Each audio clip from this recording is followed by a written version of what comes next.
We actually end up canceling the closed session, so there's no report out. Thank you. Great. Oh, thanks. And with that, would Corinne come forward to the podium and lead us in the Pledge of Allegiance?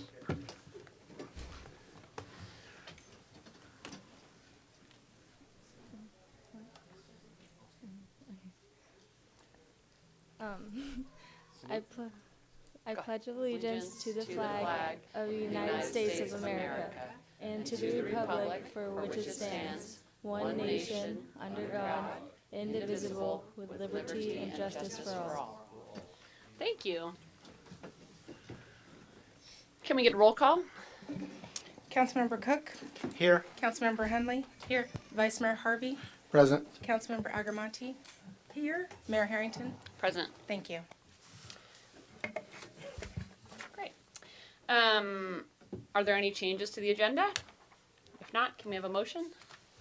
Move to approve. Second. Roll call? Councilmember Cook. Aye. Councilmember Hundley. Aye. Vice Mayor Harvey. Yes. Councilmember Agrimonti. Aye. Mayor Harrington. Aye. Thank you. The motion carries unanimously. And now on to public comment. At this time, members of the public may comment on any item not appearing on the agenda. It is recommended that you keep your comments to 3 minutes or less. Under state law, unless otherwise permitted under the Ralph M. Brown Act, the merits of the matters presented under this item cannot be discussed or acted upon by the City Council at this time. For items appearing on the agenda, the public will be invited to make comments at the time the items come up for council consideration. Upon being acknowledged, please step to the podium and speak into the microphone and begin by stating and spelling your name and giving your address. Hi, Ken. Ken Brown, BROWN, 1396 Lubeck Street in the wonderful city of Sonoma. Well, it's good to be back. I mean, I haven't been here in a while, but everybody is still the same. And I'm here with the Sonoma Valley Affordable Housing Group.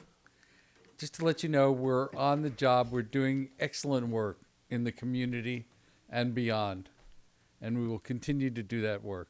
Thank you. Thank you.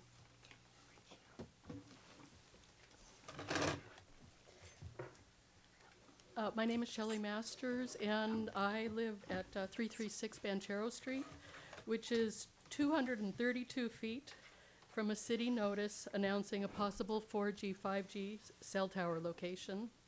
I have a condition called electromagnetic sensitivity, EMS, and EMS is recognized by the Americans with Disabilities Act. It's called a functional impairment, which means I'm perfectly healthy unless I'm in a area that's got a lot of radio frequency radiation in it. I live in a shielded home. 3 minutes is not enough time for me to say everything I'd like to say, but I'd like to meet with each one of you at some point in the next couple of weeks. Installing a 4G, 5G cell tower this close to my home would render it uninhabitable to me. And I want to be respectful of your time. I'll be sending you a few things with the title 5G, Be Careful. And B is spelled with 2 E's, Be Careful. I had no idea when I was creating this poster that would go worldwide. It's had over 200,000 views on my Facebook page, and that was about 6 months ago. I'm going to give you each a copy of the poster. You don't have to put this into public record. But it really is something that is of concern. I've had requests for the poster from South Africa, Japan, Tasmania, Spain, Germany, Australia, Iceland, England, India, and of course from the United States. In Germany, they blew the poster up 12 feet high for a forum discussing the health effects of 5G.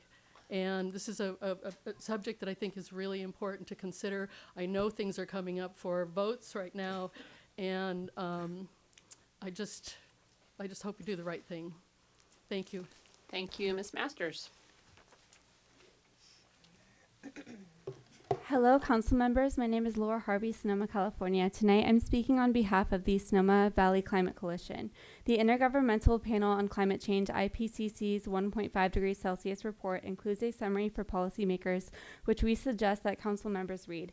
It says that humanity will need to cut global annual emissions of greenhouse gases in half by 2030 in order to limit global warming to 1.5 degrees Celsius above pre-industrial levels, or will face a massive debt, a huge economic burden, and a planet that could become almost uninhabitable for us as a species.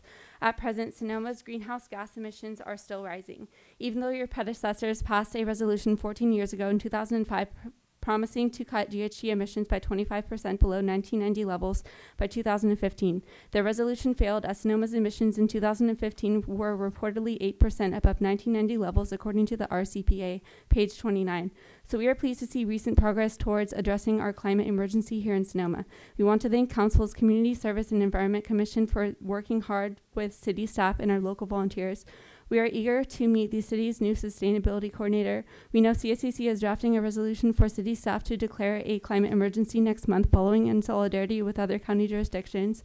Our volunteers are planning to complete and present a municipal GHG inventory of all city operations by the end of the year, and CSCC has developed and begun piloting a new Plaza event GHG information form designed to help the city's event coordinator and event applicants estimate the GHG impacts of major Plaza events.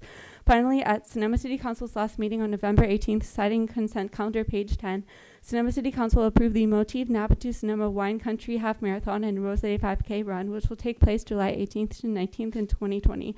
Last year, Motif found that 68% of visitors to this event flew here in an airplane, which confirms big Plaza events like this generate a lot of GHG emissions. Therefore, we want to call Sonoma City Council's attention to the following. When the CSCC approved Motif's 2020 event application on November 13th, prior to the Sonoma City Council's November 18th meeting approval. They voted to require a GHG estimate as a condition of approval, and we expect Motif's GHG inventory will account for the total estimated transboundary GHG emissions of Motif's event. To help event applicants and city staff with this new information-only requirement, our Climate Coalition volunteers have offered to help. The CBCC thinks that it would be a good practice for the City Council to consider the CSCC stipulation of requiring estimated total transboundary GHG emissions from event proposals, a clear policy for the future. In conclusion, we look forward to your support as we work towards a future where every visitor to Sonoma can enjoy net zero emission Plaza events. Thank you. Thank you, Ms. Harvey, just under the wire. Good evening, Mayor and council members. My name is Jerry Bernhout. I'm a local environmental attorney. I was also at the meeting Laura was just talking about of the CSEC. Prior to the vote to recommend approval of Motive's event application, there is extensive animated discussion about whether to add the requirement of a greenhouse gas estimate as a condition of approval. After discussion, the majority of the commission voted to add the requirement. Despite the extensive discussion and vote of the commission, there was no mention of the requirement for a GHG estimate in the item regarding approval of this event in the consent calendar adopted by the council at your November 18 meeting. This was a legitimate condition of event approval recommended by the CSEC, but not disclosed by staff to the City Council.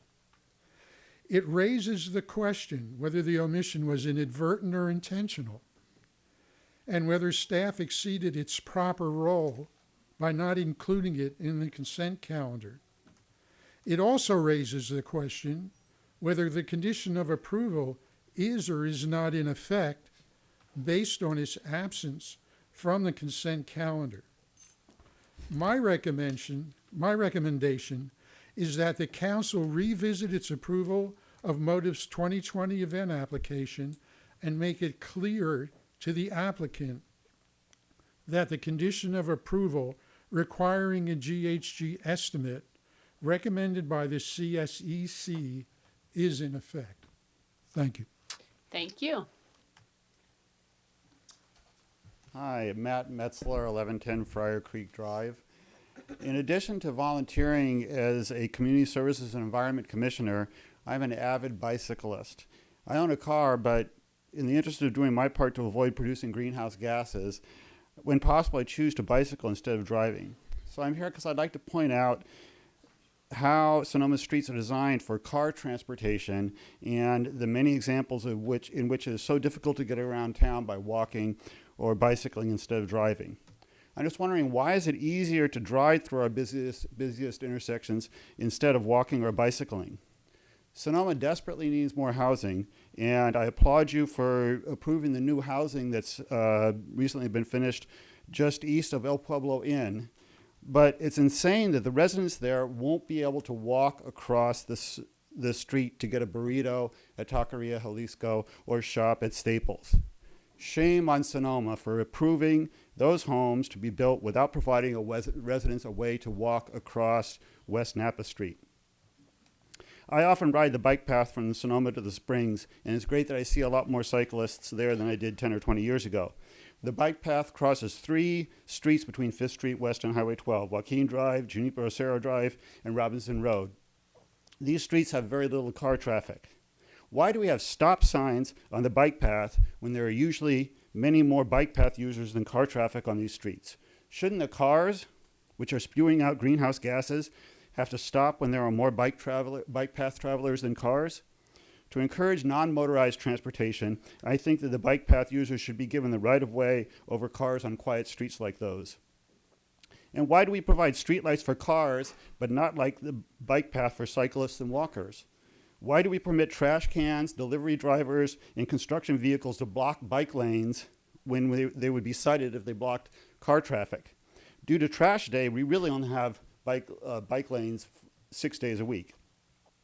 When crossing at crosswalks at Sonoma, why do I have to step down into the roadway and hope the cars stop for me rather than the cars having to slow down for the crosswalk? I think we should have continuous raised pedestrian walkways with cars having to slow down to cross the pedestrian pathway rather than the other way around. Our roads are designed too much for the speed and convenience of car drivers at the expense of cyclists and pedestrians. We're experiencing a climate emergency due to our over-reliance on fossil-fueled vehicles. To reduce dependence on the cars that are causing climate change, Sonoma should reallocate our transportation funding to facilitate non-motorized transportation. Many folks I talk to say that they'd like to bicycle, but streets are too dangerous. It's well past time to stop designing our city for cars and make bicyclists and pedestrians the priority in all transportation planning. Thank you. Thank you. Oh, and by the way, they can't hear out there. Oh, the mic's not on. We have a technical issue. There's no sound in the interior room. Could somebody look at that? Thank you. Yeah? Okay. Good. All right. Thank you, Commissioner. Are there any other members of the public who would like to make a public comment on an item not appearing on the agenda at this time? No? I'll close public comment, and we will move on to our next item. Our next item are meeting dedications, and I know that Councilmember Agrimonti has one, so I'll let her start. Thank you so much. In fact, I am dedicating this evening's meeting to Camilo Hermosillo, who passed away on November 15th at his home at age 90. And the Hermosillo family is here, and I'm so glad to see them. Mr. Hermosillo was born in July 28, 1929. He immigrated to the United States in 1947 as a part of the Bracero program. He worked for many farming and agricultural jobs, including the Leveroni Ranch, where he worked for 3 generations of Leveronis before eventually retiring from the dairy industry in his 70s. He married Maria Ramirez in 1960. He and Maria opened Mi Tienda, which is my store, thought to be Sonoma Valley's first small Mexican market restaurant in Boys Hot Springs in 1982. He came from nothing, his daughter Rebecca said, and nothing in Mexico, and he always worked really hard to provide for us 7 kids so we could never go without, said Rebecca, who grew up with her siblings in worker housing on the Leveroni property and is currently the district representative for Congressman Mike Thompson. He was very proud of being a Democrat. In fact, when he voted, he was the first one to put his, when he voted, he was so proud, and he was the first one to raise the flag on the holidays. He was later honored for his work as a bracero. When the family evacuated during 2017 wildfires, a certificate was the first thing he grabbed, said Ms. Hermosillo. Mr. Hermosillo is survived by his wife, Maria, and their children, Gabriel Hermosillo, Gerardo Hermosillo, Carmen Cervantes, who I believe is here, Marco Antonio Hermosillo, Martha Sanchez, and Rebecca Hermosillo, who is also here. Mr. Hermosillo is preceded in death by his daughter Celia Hermosillo. He leaves behind 14 grandchildren and 16 great-grandchildren. And if you'd like, I'd like to invite Rebecca up here if you'd like to say some words about your father, and if you would indulge me. Thank you. Of course. Thank you. This is a really hard time for our family. I'm sorry. My dad, as you mentioned, he came from nothing and was so thankful and appreciative of the opportunities the United States gave him and us. And when he could register to vote, he sure did. And I think he often tried, we did absentee voting, and he often tried to sway my mom to vote a little bit more liberal than she would want. And so he's just so thankful, and to have this meeting dedicated would mean a lot. So thank you.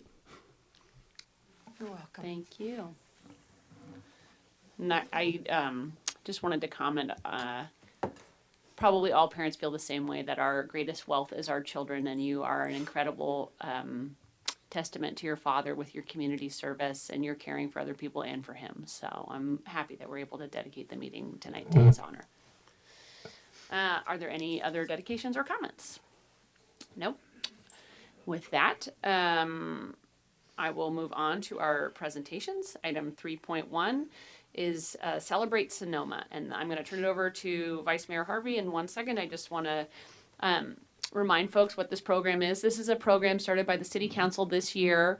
About every other month, we recognize one member of the community, people who make up the fabric of the town of Sonoma and are sort of quietly doing great works that really impact other people's lives. And it's an opportunity for us to make it their day. And so that's what this program is about. And now Vice Mayor Harvey. Thank you. I appreciate it, Mayor Harrington. So I want to first thank everybody who's here today for coming to this. I think it's fantastic to see the turnout. I do want to mention we set this day up for this day in the hopes that Charles could be here to accept this award, but unfortunately he left us far too early, 20, 30 years too early. But we're going to continue on in his honor and respect that. So with that, I'll continue. For this installment of Celebrate Sonoma program, we have decided to honor Mr. Charles Price. The Celebrate Sonoma program is designed to honor those members of the community that far too often go unnoticed. These are members of the community that give their time and their energy not for the purpose of being recognized, but because their spirit moves them to give back. And in so many ways, Charles Price is deserving of this honor and this token of gratitude. A 60-year resident of Sonoma, Charles truly loved this town. It was here in Sonoma that a young Charles Price would conquer both land and the sky, attaining his driver's license and pilot's license the same day. It was here in Sonoma that Charles Price would meet his wife Carol and began their 44-year journey together here in Sonoma. With the help of his wife and his 3 children and his own skill for building and engineering, it was here in Sonoma that Charles would build his family's dream home with his own 2 hands. With so much given to him by this city, Charles felt the need to give back. Initially, Charles got involved with the Cub Scouts and then eventually the Boy Scouts. He became a Scoutmaster and formed Troop 16 and Troop 22, both of which are still active to this day. In his over 20 years as a Scoutmaster, Charles would serve as an advisor, as a role model, as a teacher to hundreds of Sonoma's young men. And under Charles' leadership, I learned a stat, 34 Eagle Scouts were minted, which is pretty impressive. Charles instilled in these scouts the dedication to community service that he himself felt, encouraging these young men to volunteer with local organizations like FISH, the Lions Club, and the Veterans Association. Charles led troop adventures to the summit of Mount Shasta. He organized the rehabilitation of Camp Villa. His love of life led him to continue the tradition of the salami potato toss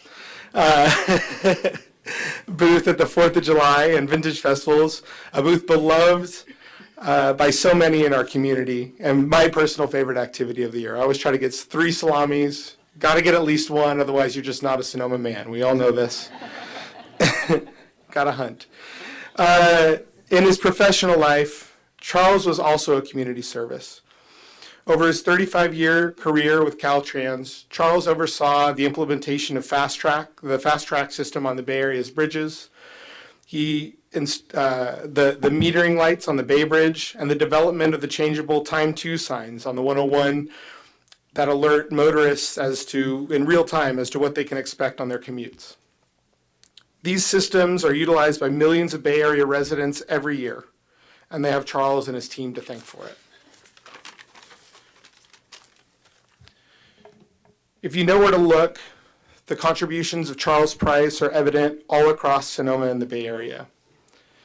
His spirit lives on in the actions and the contributions of the many young men he helped to understand what it means to give back. He lives on through the hundreds and thousands of individuals who utilize the Bay Area's bridges every single day. And he lives on through this city, his wife Carol, and his 3 children. So while to the masses, the contributions of this man's life, of Charles's life, may be hard to spot, Sonoma knows better. For we have reaped the rewards and know that the number of lives Charles has touched in ways both large and small is immeasurable, that his contributions to this community is incalculable. And as we declare this day, December 2nd, Charles Price Day in Sonoma, I only ask one thing, that the next time you see a scout, or cross a bridge, or throw a potato at a salami, you think of Charles Price. So we've got a plaque here. First I want to offer, if anybody wants to come up and say a few words about Charles, you're welcome to. If anybody would like to approach the microphone, you're more than welcome to do so. Okay, yeah, all right.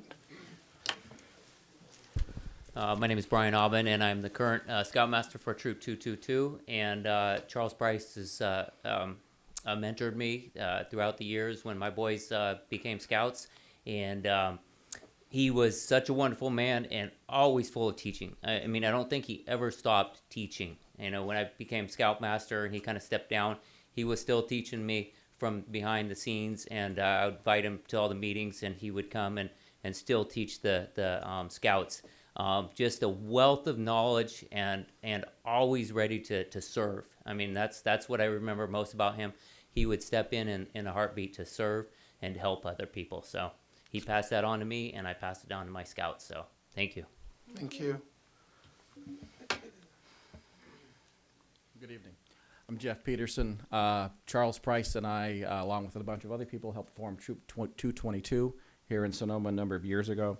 In his decades of scouting, he has influenced the community by instilling the tenets of scouting in many youth in this community, but also the parents of those youth as well. He has been a mentor to not only Scouts, but also the parents, as you've heard already. The influence that he has done is visible behind the scenes, as you say. It's the only time you see us Scouts is when we wear our uniforms visibly, but knowing that we're probably in every corner of this county, of this community, always here. It always felt good standing next to Charles Price. Interesting things always happened around him, and typically that was the safest place to be. Congratulations to the city of Sonoma for recognizing Mr. Price tonight. It's a great honor, And thank you to the Price family for sharing him with the community for all these years. Thank you very much. Thank you.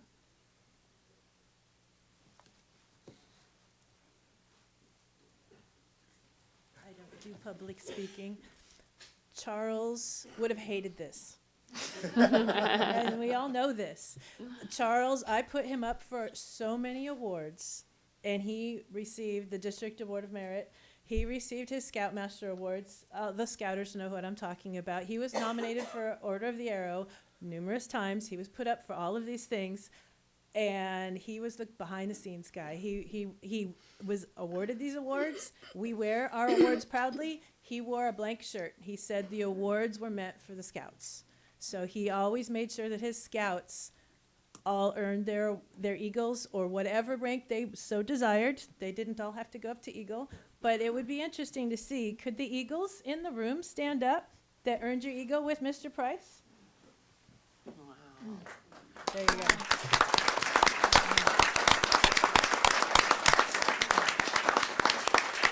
There's a lot of people you don't see in the other room back here.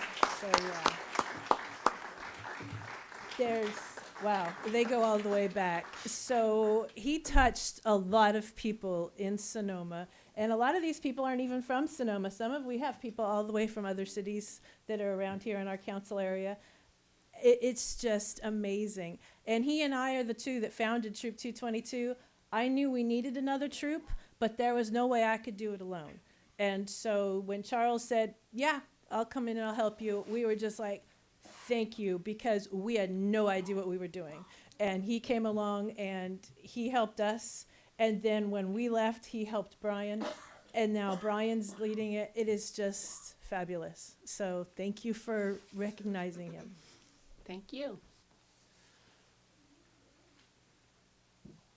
Would anybody else like to rise to speak? All right, seeing none, we have a plaque here to recognize. So if a member of the family or the whole family would like to come up to receive it, now would be the time.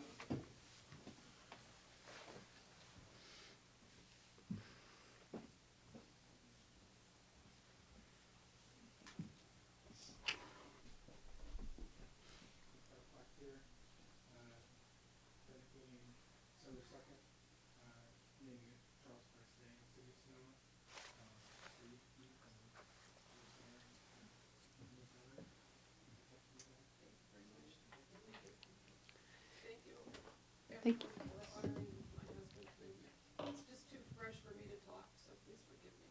No, of course.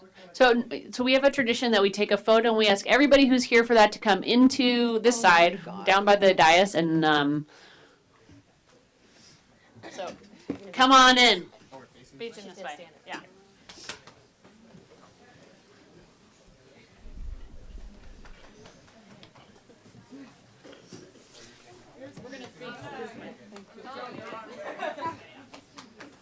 So why don't you scoot forward a little more?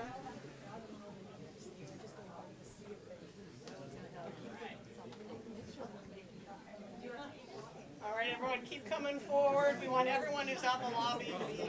You're good. You guys stay. You stay. You're front and center. I don't want to move. Out of the way. You gotta get. I'm not getting you over here.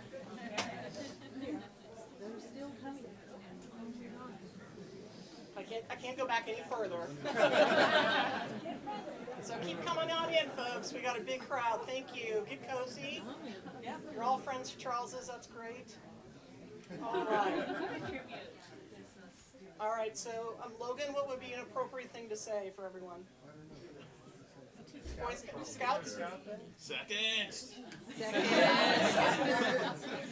All right. Say Scouts. 1, 2, 3. Scouts. Charles, 1, 2, 3. Charles! All right, we're good. Thank you all.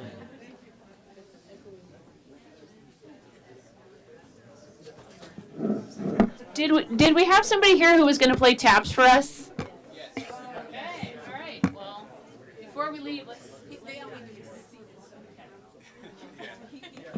if everybody could take their seat, we will have a playing of taps.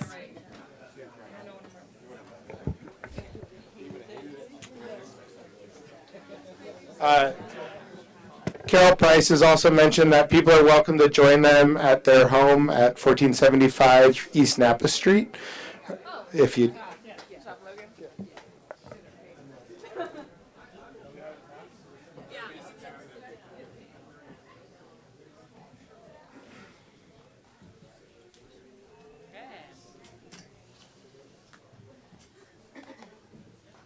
I think whoever's playing, if you want to come to the front at the podium, that would be great.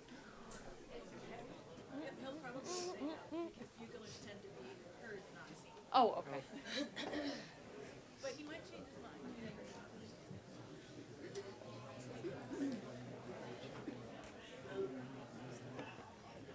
Thank you. That's good. Okay. Great. Yeah. All right. Okay. If everyone would be silent for a minute, we can begin.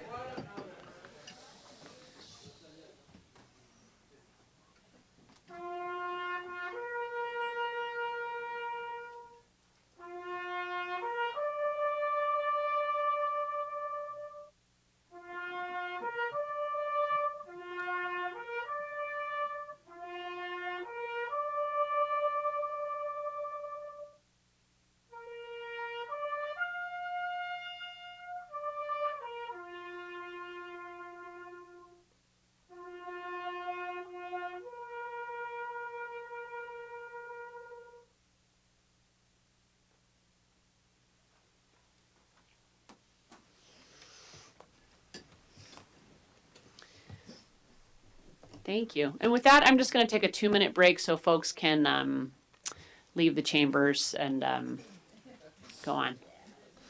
So we'll take a quick break. Again, Carol Price is inviting people if they'd like to come to her home at 1475 East Napa Street for a little reception.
Item 3.2, which is the introduction of new city police and fire staff, and I will turn it over to our city manager, our police chief, and our fire chief.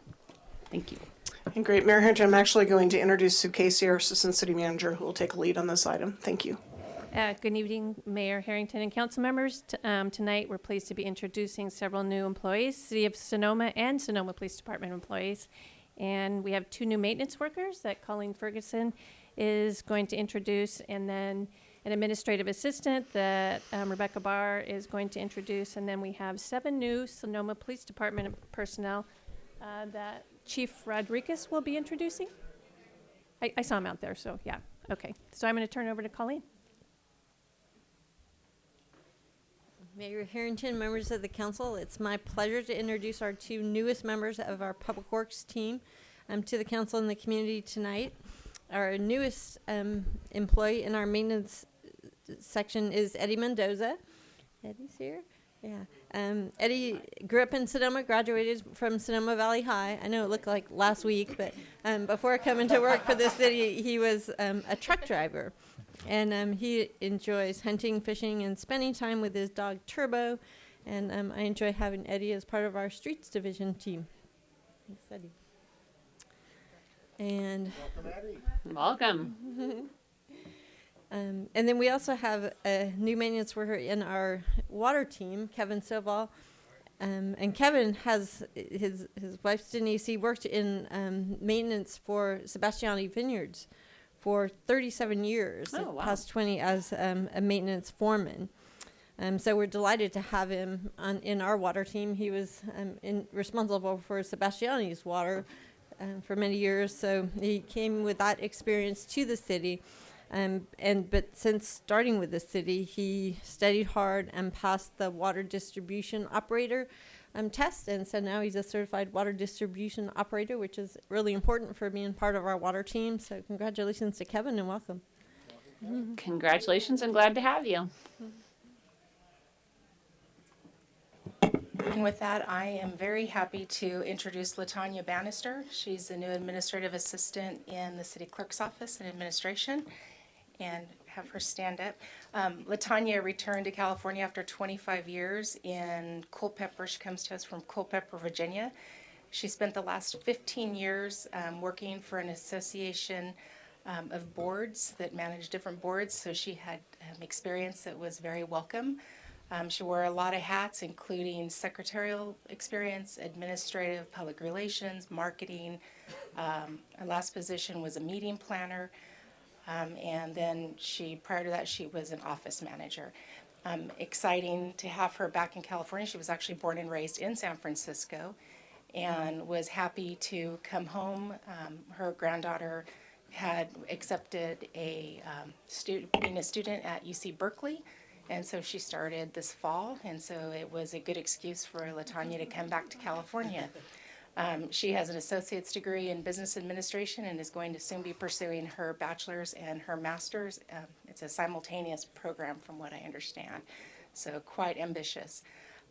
Since she's been with the city, I will share with you that she's been extremely busy, and she's really focusing on records. Right now, she's increased our online records presence. We now have our resolutions, all the ordinances are up, and resolutions are now back through 1989. And she's also completed the first stage of a records inventory for city records. She's got all of the city clerk's records, and I think she's done personnel, and she's going to be working on cemetery and then moving through the departments. So we're very excited to have her, and she's already become quite an asset for us. So welcome, LaTanya. All right. Chief Aker or Chief Rodriguez? Ooh, Chief, police or fire. Just as an FYI, the individuals that were going to be introduced for fire we were not able to make it happen. Oh, So okay. they're going to be next time. Good evening, Madam Mayor, City Council members, City Manager, and everybody here today. We're waiting for the crowd to die down a little bit because our canine's not, he's only been, 18 months, and he's been with our trainer for maybe 2 months, so he's still getting acclimated to being around people, so we're waiting for the crowd to die down, so hopefully you can bring him in here and you guys can all meet him today. But let's go ahead and let me bring them in. They're out there waiting for the sign. Come on, guys.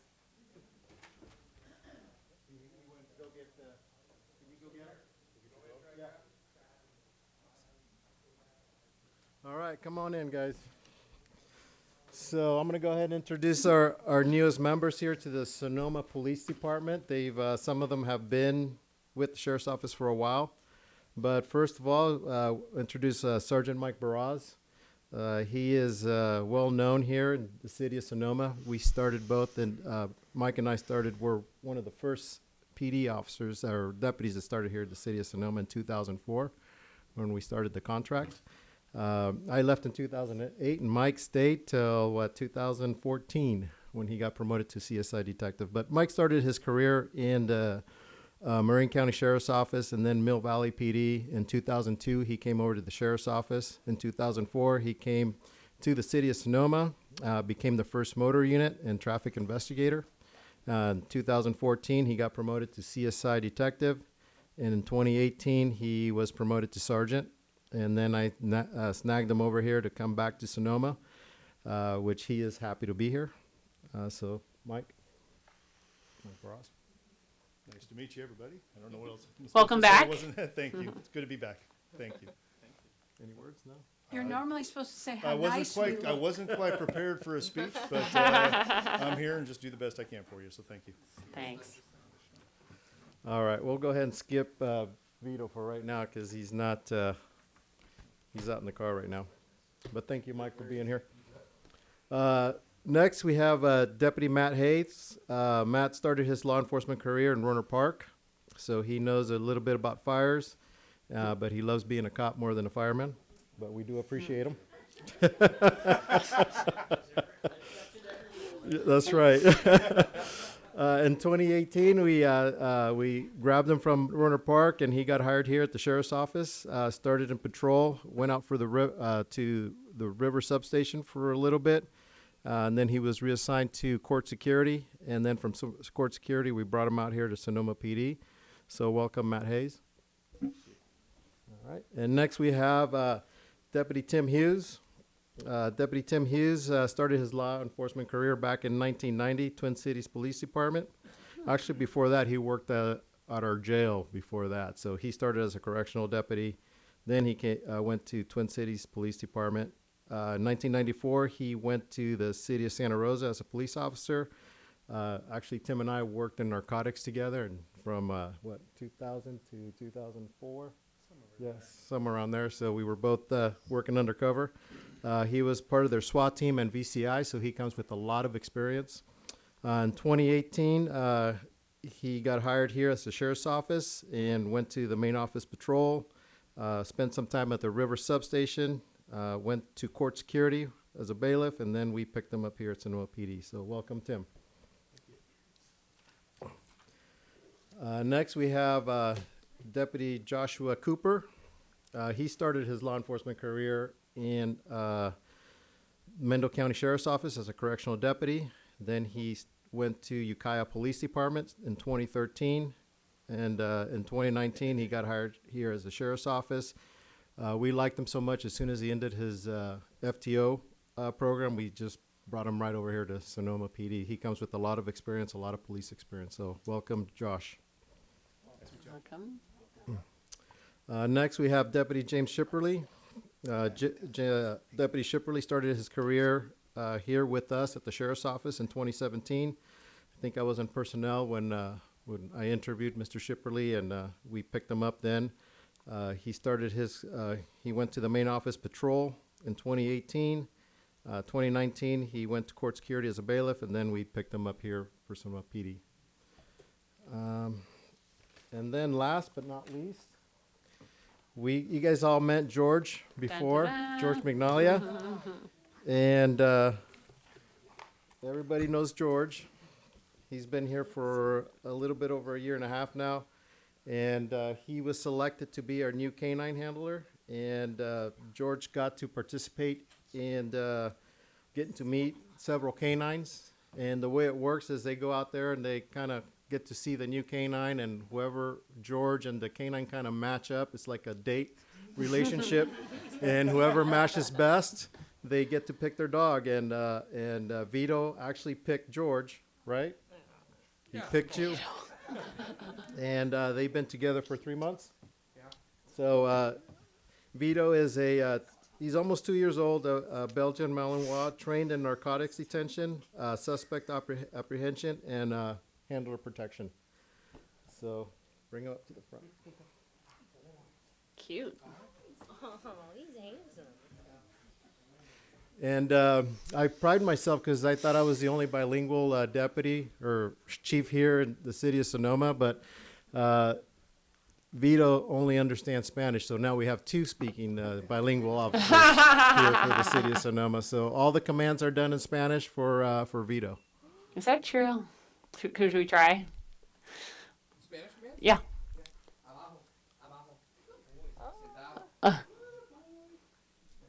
Cute. That's great. Wonderful. Welcome to you all. We look forward to seeing you around town. Thank you for having us. Thank you. Can we get a picture? Chief, can we do a quick picture of all the staff and council and Vito? Is that possible? Can we try Vito? I don't know if he's going to be, he might be. Okay. Nobody clap for Vito. Let's do Vito and council and you. Council, and then we'll do all the staff. They slid.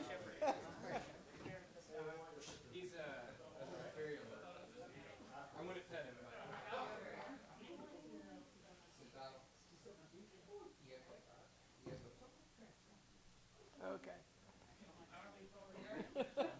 Madeline, I can't see you there. All right. Well, I don't want to take it with. Okay, ready? 1, 2, 3. Madeline, can you scoot this side? I can't see you hardly. Just get right next to the dog. Sorry, I'm not trying to get there. Okay. Don't step on the tail. Yeah. 1, 2, 3. Great. Thank you. Great. Yeah, and then let's do police staff and all staff. If the dog wants to go, we'll let the dog go. And Kevin, Eddie, Latoya.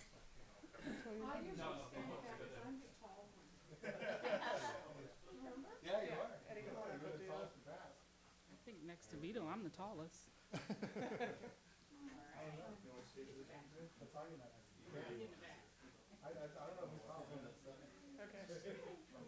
All right. Ready? Okay. 1, 2, 3. Say Vito. Thank you very much.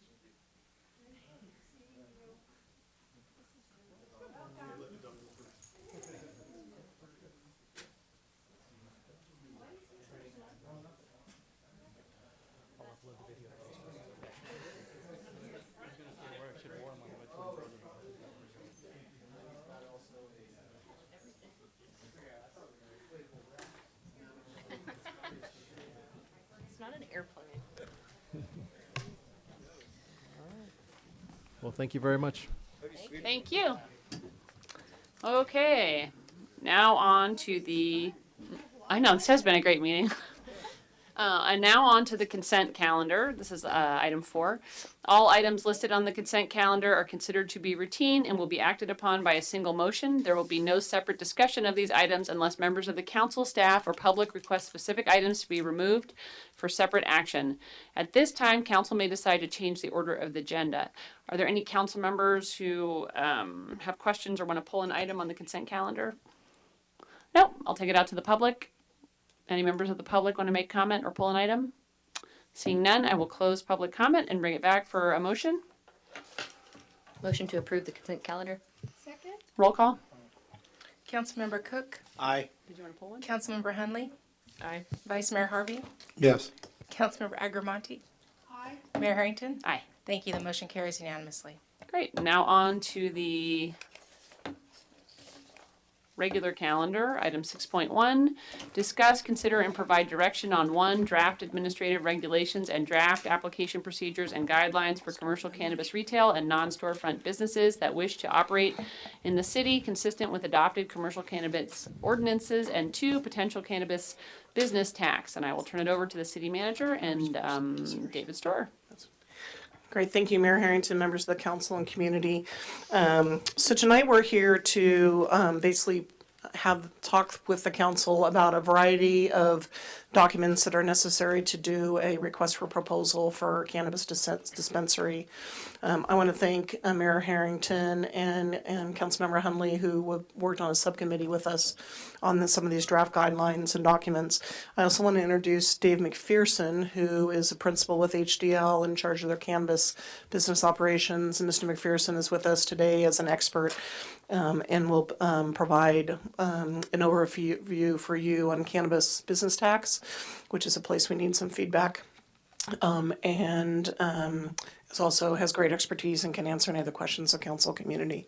So as I'm losing my voice, I'm going to turn it to Mr. Storer, who will go through the documents, and we look forward to hearing your feedback. Thank you. Good evening, Mayor Harrington, council members. Just to do a quick rewind for you. So the first part of this year, literally down to the June the 30th, I think it was, your council reviewed 2 ordinances to add to our municipal code. The first one was introducing a cannabis ordinance, if you will, and then the second ordinance was relating to Title 19, which is our development code that dealt with buffers and things of that nature in the use zoning tables.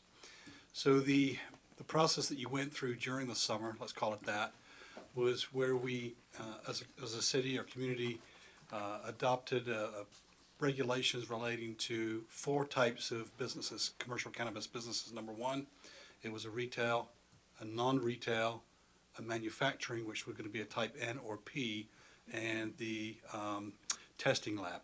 So that takes you to 4. Tonight we'll be talking about the retail, the storefront and the non-storefront. At the recommendation of the ad hoc, we were to be coming later on in this next calendar year, perhaps later to 2020, not this calendar year, to deal with the commercial cannabis regulations relating to manufacturing and the testing lab. And maybe just to clarify, so I think based on the amount of work you'll see that there is to do here on the retail, it's probably 2021 or the very end of 2020 before we'd be ready to pick up any of the work on manufacturing and testing, because the dispensary process itself is quite extensive. And so with that, we have prepared a presentation for you tonight. Mr. McPherson will be talking a little bit about the admin regs. You may recall that the first draft that we presented to you was about 44 pages. It got basically stripped of the administrative portions of it, and that's what we're presenting to you tonight for your review and direction. So David will talk about 14 or 15 pages worth of regulations and the components therein as it relates to the ordinance. I think it was 003 of 2019, and he'll also be able to talk to us tonight about a tax measure that's a part of his presentation. So with that, I'll introduce David, and he can present you with the administrative regulations and the tax measure.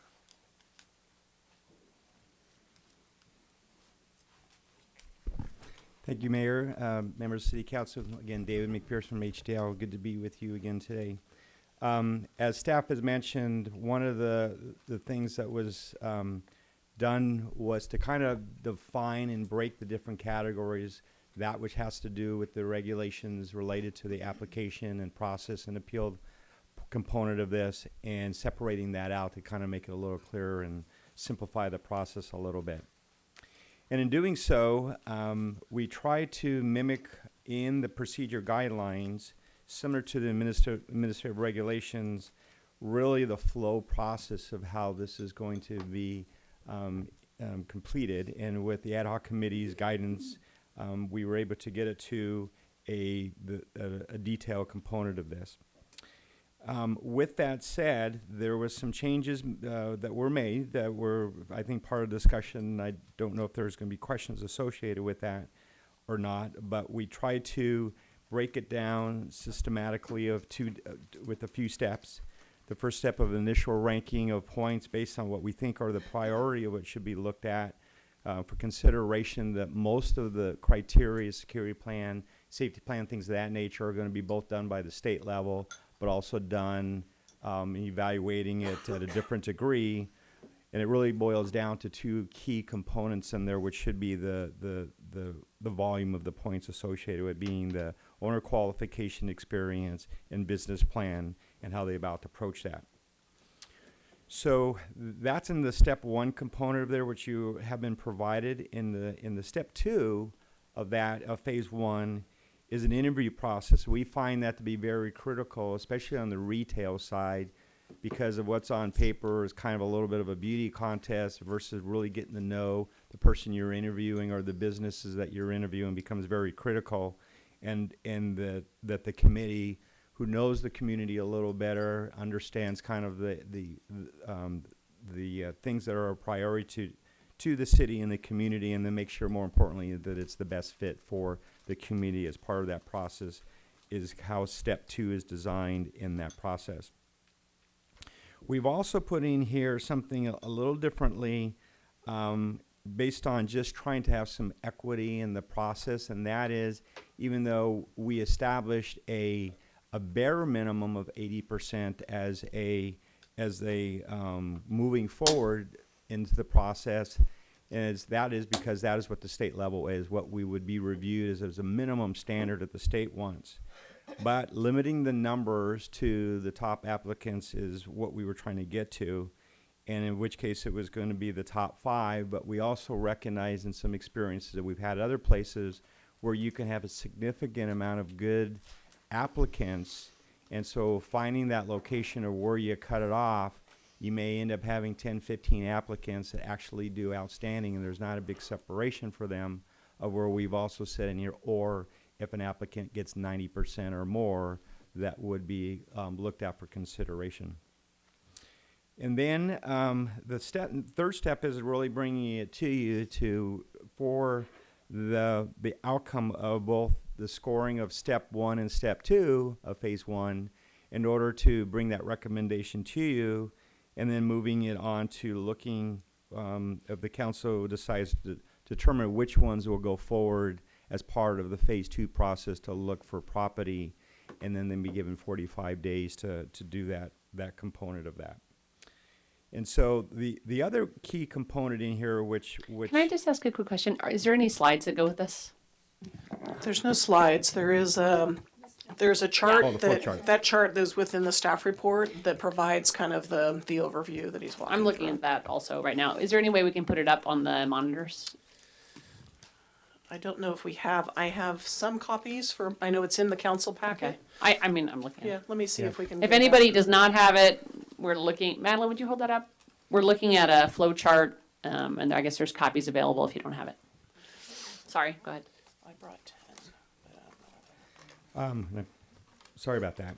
No, that's okay. So, but what I think is important on here, and I think in discussion with ad hoc committee members and with staff, is that with limitation on properties is trying to limit who to try to link everything to a building or to a property. And so one of the options that was looked at on here in the process is that you can have a contingency lease on a property and have multiple applicants at the same property. But those that move forward will be the ones of discussion. When they bring to you a proposal, they will bring forward to their proposal based on their total package. But this process does allow, unless there's a desire to modify that, to have that. And that way it's not restricted to people tying up properties and not necessarily getting the best applicant based on some of that concern. So that's part of the phase 2 process that is in here. That's kind of a key part of that. And so with that done, they will come back. There's some things in here I think are pretty standard type of components, verifying the property meets all the sensitive buffers related to that. And as we show up here on the flow chart here, the step 1 is what I talked about. Our phase 1 has a 3-step process, and then phase 2 is kind of where I talked about, where they would be directed to go and look at the property and then come back within 45 days, in which at that time the council either may go on and look at the property, do site inspections. They may just take the information provided by the applicant and understanding of the location of that and have them do a presentation to kind of about their total proposal as part of that process. And just if I can add in one thing there. So within the sites, the way the administrative regulations are written right now, and this is something council, you can give us policy feedback. So because we believe that there's kind of a limited number of sites as a small city as compared to other locations, we wanted to break that process and to allow a property owner might be able to give a couple of contingency leases to different applicants and not just lock up with one applicant. Right now, I think we should define the term contingency lease. Yeah, so a contingency lease basically means that if someone is awarded, then they have the authority to have that lease. You might be able to explain it more. So I think basically sense. what it is let's say there's 7 locations where it would be permissible based on the buffers. The property owners at those 7 locations would give out a right to whoever the winner was, because there's only going to be one person selected. So they would say, if you are selected, I will lease to you. And in that way, we can know the location, but also property owners would have the right not to just lease it to one person. They wouldn't have to enter into the lease before being selected. They would just have like an option they could exercise. If you are selected, you are guaranteed to be able to lease this location. And that was sort of the compromise to figuring out, like, how can we know where it is without limiting people by not having a lease. So that's... Yeah, and one piece that's written in these admin regulations right now, and something you may want to talk about, is right now we wrote it where there's just, if one person can, there's a limit of 2 locations. So if someone's coming forward as a vendor, they have 2 locations they can bring forward. They can't bring back forward, say, all 7. Now, if council wants to have all 7, you could do that. But it does feel like, you may want to limit that some. So that's kind of these are some of the kind of vetting policy conversations to chat through. So going back to Mr. McPherson. So 2 key things there is a lot of the decision tends to be made on the proposed location. So if you allow them to move to multiple options, you may want to award it to them based on one location, but maybe not want to award it to them on another location that they may have in the contingency lease process. However, we have seen it where, they would get a lease or proposed location, all of a sudden the property owner gets cold feet, sells the property, passes away, and the family doesn't want it to be used for that purpose, and then they're stuck with it. So that's the flexibility of having something like that where you have it in there. And as city manager indicated, is the other benefit of the contingency component is sometimes you may have a strong location that's not the location you select, and therefore the property owner is out. He gets the flexibility of always, when you may have a good location that has multiple options, and make sure you get the best in breed as far as for a prime location that you want. He's not restricted to one. He or she is not restricted to one individual. So with that said, the process and the regulations are more defined on how that's going to be done through that various process. And then once they are awarded the 2 permits, I guess the one question we had outstanding, I don't know if we ever corrected, was that if the non-storefront and the retailer happen to choose the same location and you awarded it to them, do we restrict it to one? And I think we wrote it where it could only be 1 per location. So that may be a policy question too regarding how you want to address that. Well, I think we could just also say about contingency leases that the contingency lease someone can't give one out for storefront and non-storefront. Correct. And I think that's I don't know, we can talk about it. Yeah. Okay. And so that's kind of the process that I think is defining the components of this. And I think the appeal timing of this. And so in the flow chart, one of the things we want to make sure is to move the process along. And so the notification of the appeal is clearly defined of the time to move it consistently or parallel to the process, so that we're not having any significant delays as a result of any appeals that may come out of that. And in order to appeal, we did it in the cost analysis because there is significant time that may be involved with that. Also create an appeal fee associated with that will be presented in the cost analysis as we go to that step. And then the CUP process, I don't know if we're going to defer that to Mr. Storer to discuss on the confirmation process at all.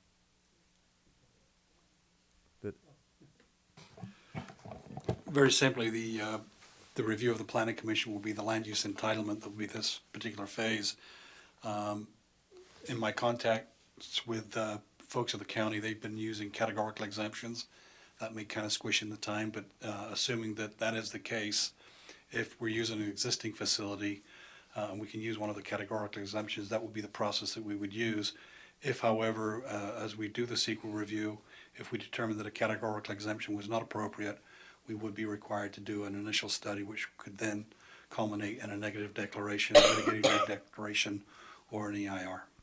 Obviously, if you're going to the latter of that kind of process, the 4 months would not be appropriate. It would be a little bit longer than that. David? Thank you. So the application procedure guidelines and for the process pretty much covers the administrative the regs on this. It just kind of mimics it. That it just kind of goes in a different flow regarding dates, times.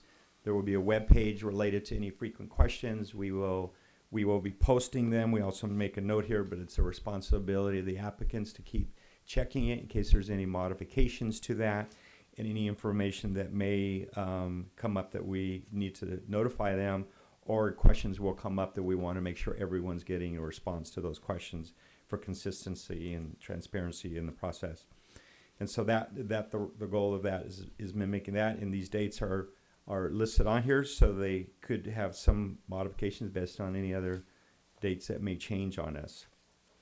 So the second part of this, do we want to talk about tax now? And do we have the presentation for that? I think maybe we should do council questions and then I agree. Let's. On the regulatory I side. agree. Let's talk about the administrative regulations and talk through this piece, and then let's go to the tax piece. Yeah. And just so council's aware, again, as a reminder, today is what's in front of you is draft regulations, looking for feedback, and our intention, assuming that we get direction from council, will then come back December 16th with final documents on all these. There would be a resolution, a fee resolution, there'd be a background check resolution, there'd be a resolution approving kind of the process and the admin regulations. And then in terms of the tax, I think let's deal with that later. are there council questions? Vice Mayor Harvey? So with regards to this no storefront and no non-storefront in the same location, I don't know, I'd just like to kind of discuss that. It seems like there might be a benefit to allow them to have them both, because we don't know, they're not going to know which location we prefer for each one. So right now it's only questions, not Okay. discussion. I don't know if you have questions Fair about the thoughts behind it, or? Yeah, okay. Well, then question on the section for, I guess it does cover it. So I was kind of had a question about section E, labor and employment plan.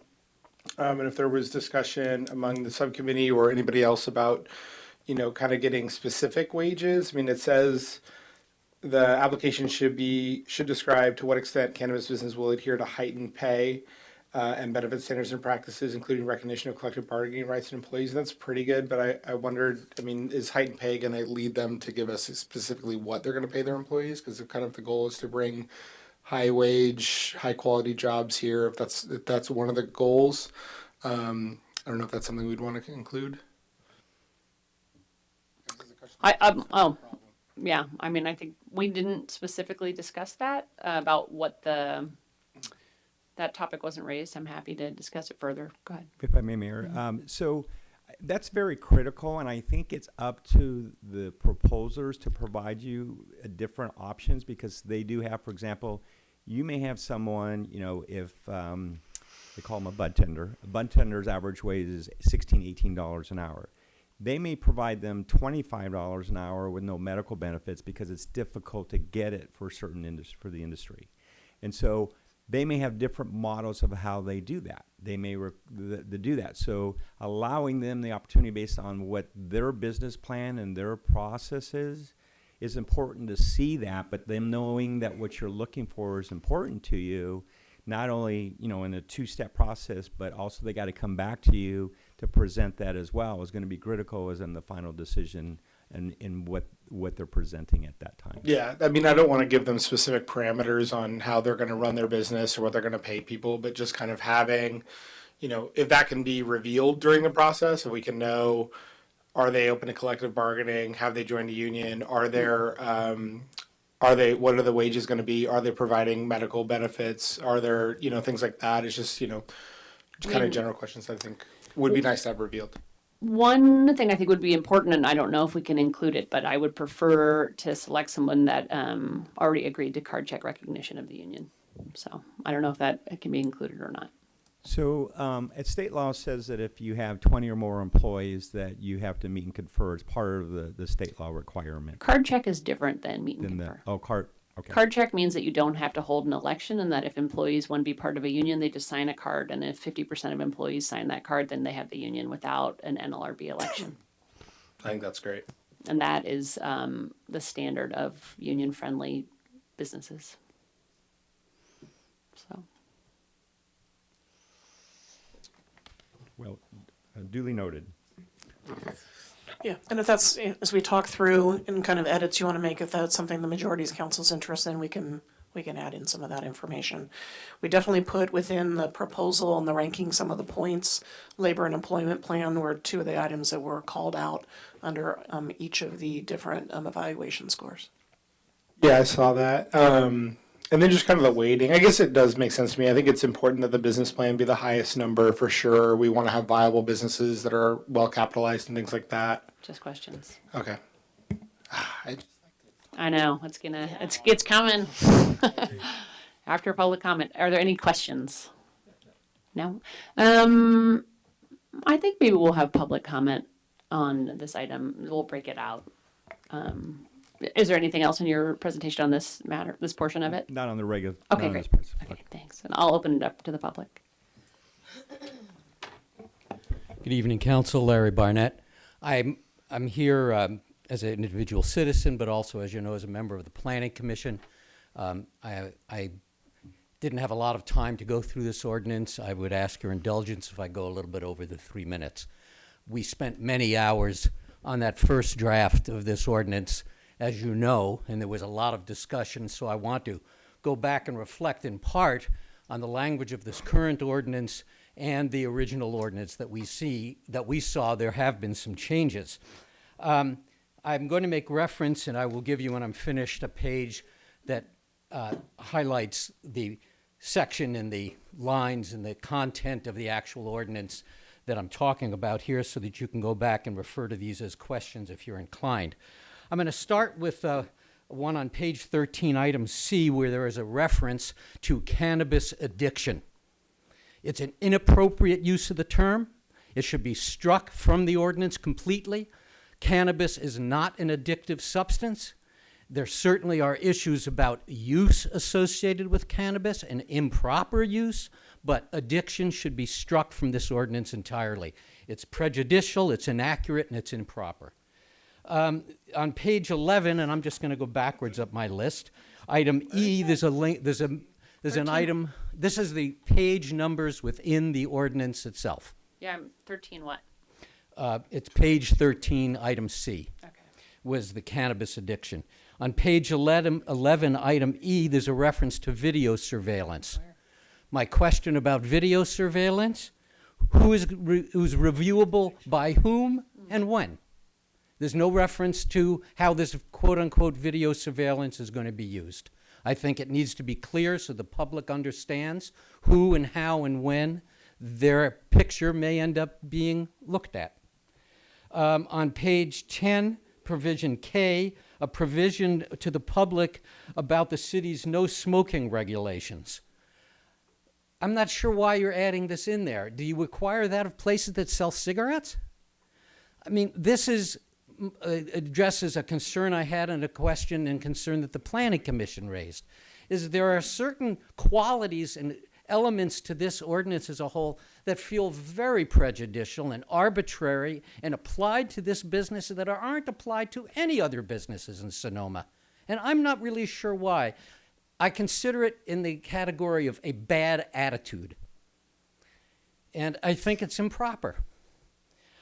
If you're going to require places that have to do with smoking, all of them in the city, to provide information about the city's regulations about smoking, then do it uniformly. But to discriminate and apply it to one business only, that makes no sense to me.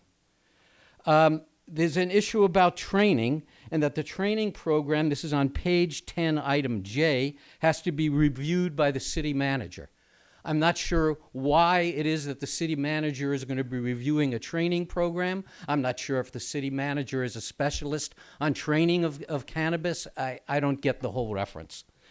On page 8, item E, inventory discrepancies. All inventory discrepancy needs to be immediately reported to the city. Do you do this for a liquor store? Do they have to inventory their high proof spirits and report if there's 3 missing bottles of vodka? What is this about? This is again part of this discriminatory attitude that I don't understand. This is we're moving into 2020. This isn't 1920. Page 7, number 5, security members. There's a message in there about discouraging people from remaining on the premises.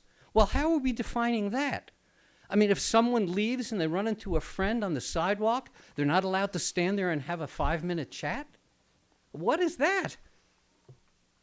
Again, there's an implication here that the activity is improper or criminal, and that the people who will be patronizing this facility are criminals or improper.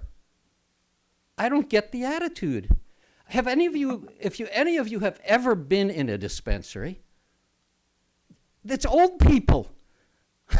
You go in there and there's 78-year-old women with their walkers going in to get some salve for their arthritic knees. I'm almost done. All right, Larry, I'm going to ask you to wrap it up just because we have Okay, another the public comment on administrative this. rating system refers to an appendix. There's no appendix that I can find in the packet. So I don't understand how the rating system works. There's no appendix that shows how points will be awarded. And finally, on page 5, there are requirements not placed on any other business that makes an application. Pro forma financials, evidence of capitalization, and by the way, I don't know how you get evidence of capitalization from a bank, since you can't get a bank account as a cannabis business at present. This is something we raised at the Planning Commission. None of the Planning Commission comments were included in the staff report. And finally, community benefits. Who else do we demand community benefits from in a business license? Nobody, not one.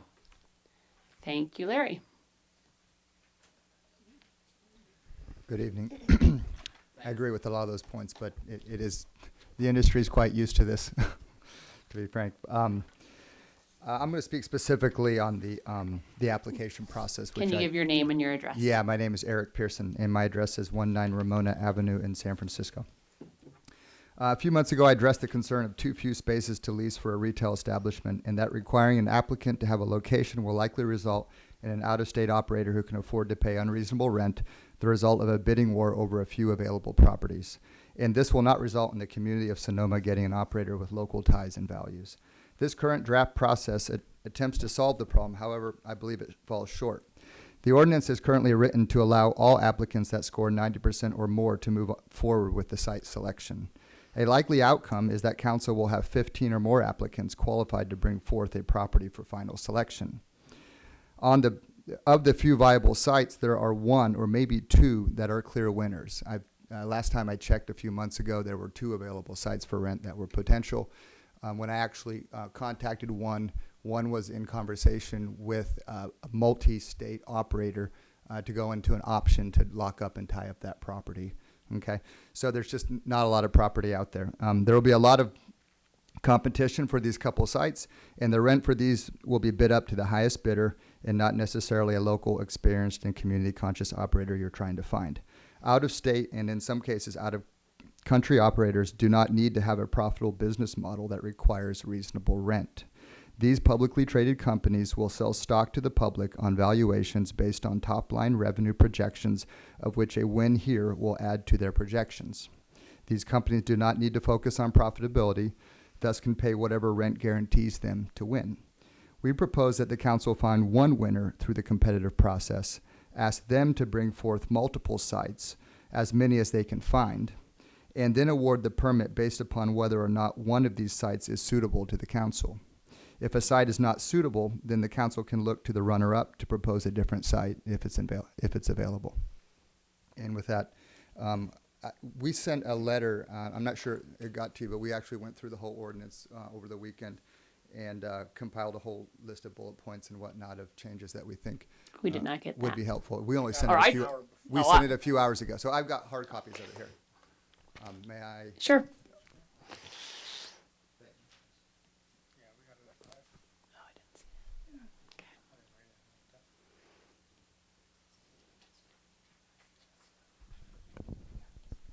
Thank you.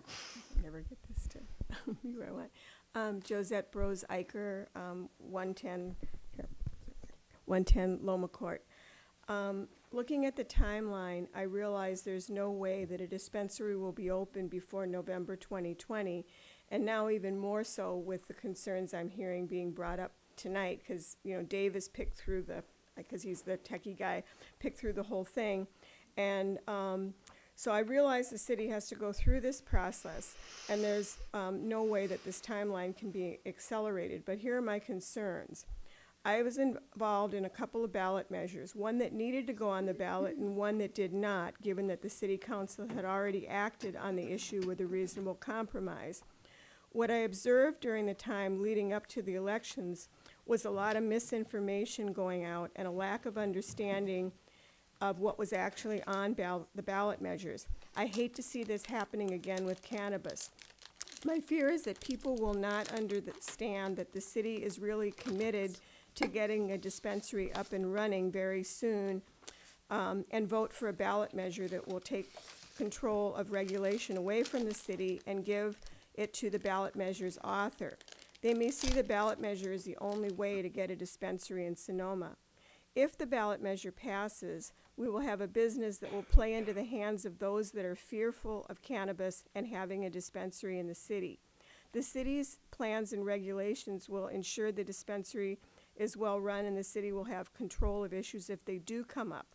If the ballot measure passes, the city will have no control, and as strange as this may sound, may be blamed for any issues or problems created that are out of its control. I hate to say this, but many people are easily confused, and I often go back to leaf blowers.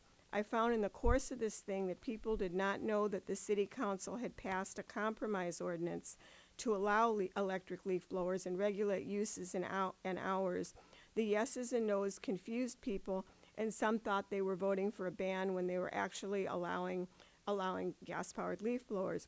My hope is that there will be an announcement well before November 2020 that clearly states what the city has come up with for rules, regulation, a dispensary operator, and location have been selected and will be open by a specific date. Thank you. Thank you.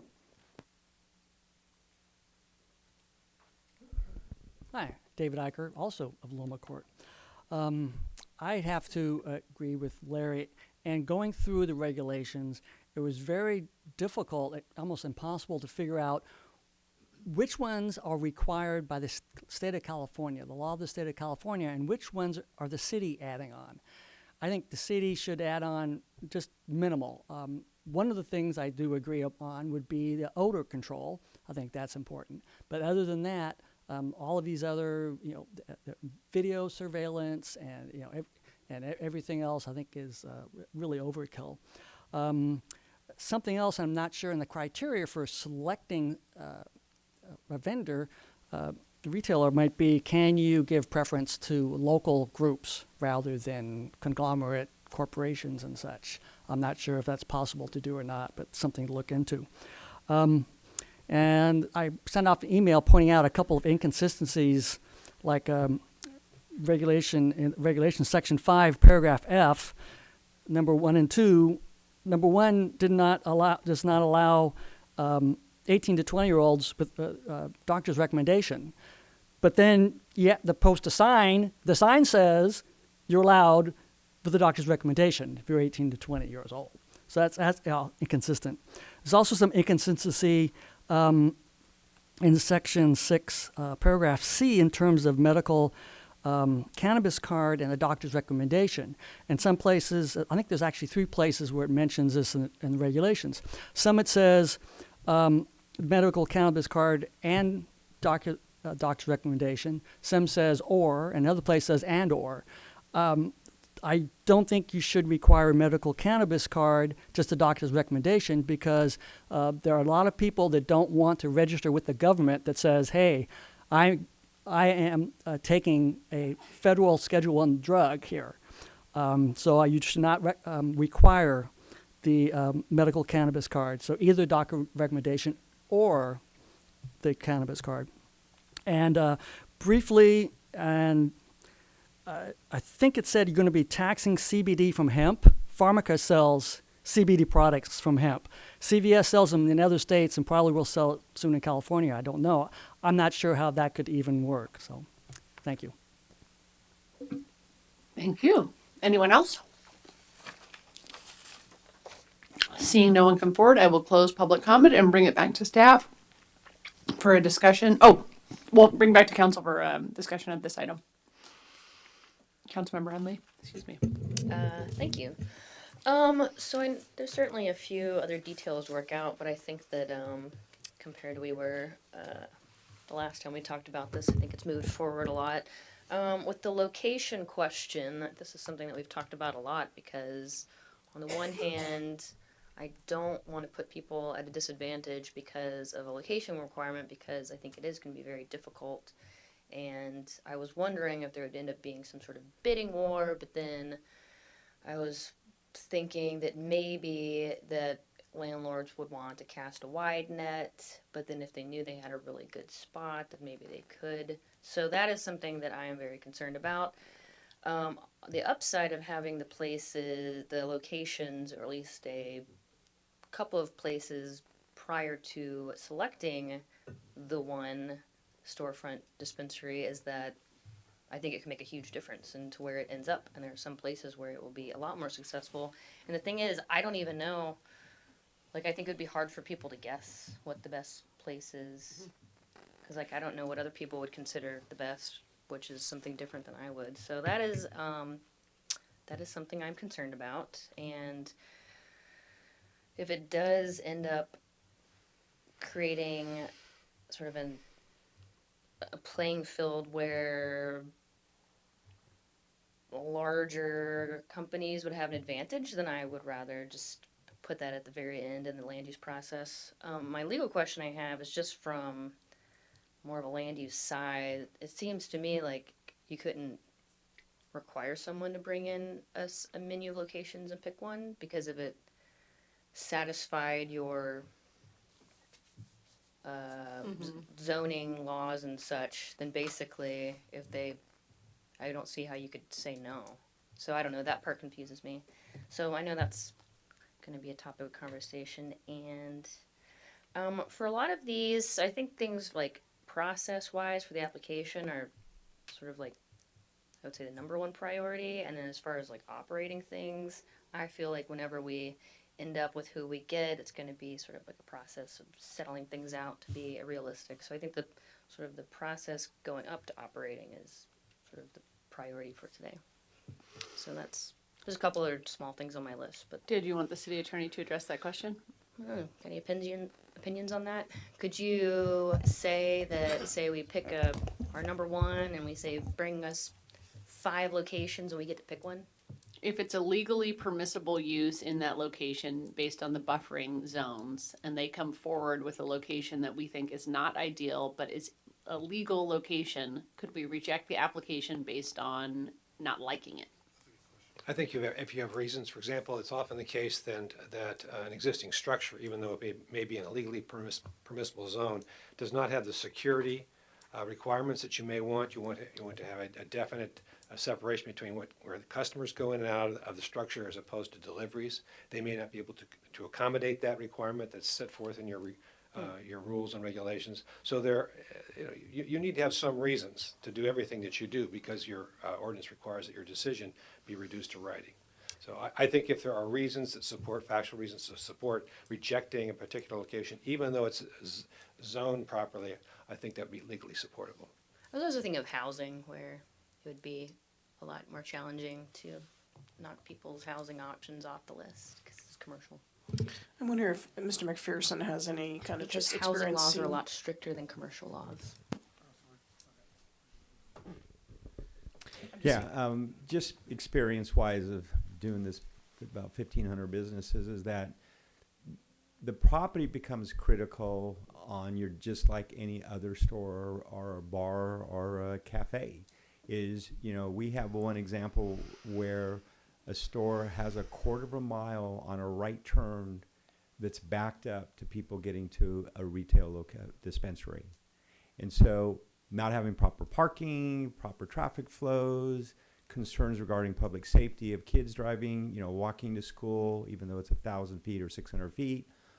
That location becomes critical when you look at the actual location of all the concerns your community and you as policymakers and the planning commission or things that they present become critical in understanding of it. And that is the reason why a property becomes very critical. On the other side, we've had two scenarios now where the city has awarded a location without a property.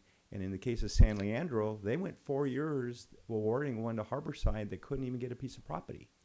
And so it took them that long before the first one and then the subsequently the other two, because they had the logistical problem. And now you don't have something locked in by not awarding it based on a property. So that, I think, becomes very critical to that component. The second part of it, on the other side, a comment made about the numbers or going with just one is you got to realize that you're going to potentially get litigated or appeal with everyone that basically is all the same level without having some kind of due process for them and being a little more, you know, giving more options to evaluate it, regardless of, you know, whatever it does. That's why we put that 90% in there, because the scenario of Pasadena, we had 35 applicants that scored 90% and they were only allowing 3. And so you could get tied up for 2 years, not kind of expanding a little flexibility on the evaluation, the assessment of determining on the selection. That's why that's in there. Great. Are there other council comments? Councilmember Cook? Yeah, I guess I'll just make a comment. Everybody in the room knows that I don't want to see a dispensary in Sonoma. The main reason is I think that the city of Sonoma is so small. I am pro-cannabis. I would love to see it out on 8th Street, somewhere else where would be more of a fit. And I just want to talk a little bit tonight just about the problems that we are facing here with locations that are available and litigation, different things that are happening. I just don't understand why the county doesn't allow it over there where we can have a nice business front instead of having it here in Sonoma. So I just wanted to say my 2 cents because we're all adults in the room. Great. Maybe I'll go. I would like to go. I spent a lot of time going over this in detail on the subcommittee, so most of my thoughts on the process are already contained in the staff report. I'm just looking quickly at the public comments submitted. I think the idea of having a posted sign about our smoking ordinance instead of a pamphlet is a good one. I just read that on this. In terms of the specific suggestions on the letter from Mr. Pearson about having our ordinance mirror the CCR Title 16, this stuff, I'd like to just have somebody look into that, or I don't know if you, I just got it at this meeting, so I haven't had a chance to look at it, but if there are applicable state codes, we should probably cite those instead of making our own. That makes sense to the extent that works. In terms of the process, I think it's very important to have elected officials making decisions who are accountable to voters instead of staff. And so with regard to the idea that one would be put forward selected solely by staff or other non-elected officials, I don't support that. I think that it's the responsibility of members of the city council to be public about what they're doing and to be held accountable by the people of this town. So I think the 90% and or the top 5 makes sense. In terms of the issue of contingent lease, it's sort of a hypothetical. I don't know, we don't have, I don't personally have any, like, the real world data about how that would work. I had imagined when we discussed it that if a landlord had the opportunity to charge, let's say $10,000 per person for a contingency lease so that they were guaranteed to have a tenant if their site was selected, and also they could make money from every single person who wanted to apply, that would be sufficient to deal with the problem of not having the lease tied up, that the landlord would have the incentive to give as many contingency leases as they could. So I don't know, but I'm happy to discuss that further if people have other ideas about why that wouldn't work. I think it's difficult to know how that plays out in the real world for us as a council.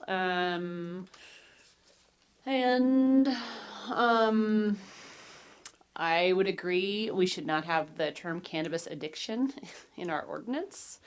I think that makes sense.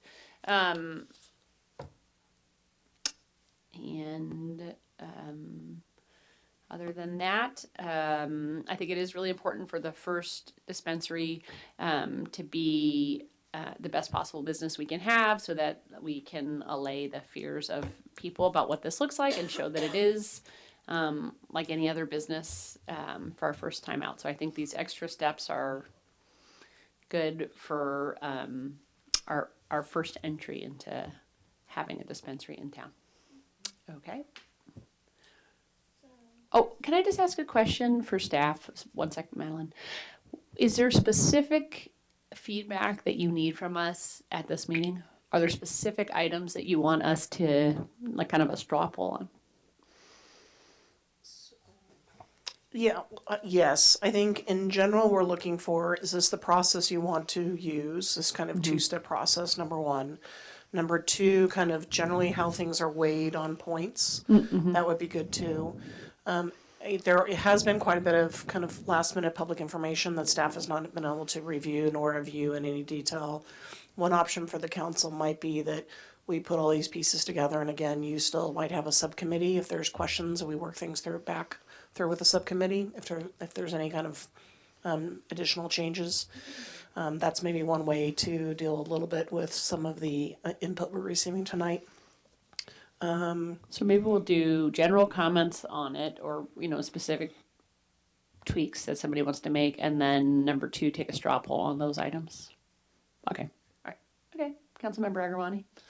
I was looking at some of the things that Mr. Barnett brought up, and I was looking at number E, I think it's page 11E, number 5. Oh, thank you. Number 5, about the point of sale. Isn't that just a normal process of security when in stores? I mean, I watch live PD. Don't they always use cameras in stores to make sure if something happens? I don't see anything out of the ordinary other than when I see, because I would, this doesn't seem to be uncomfortable to me.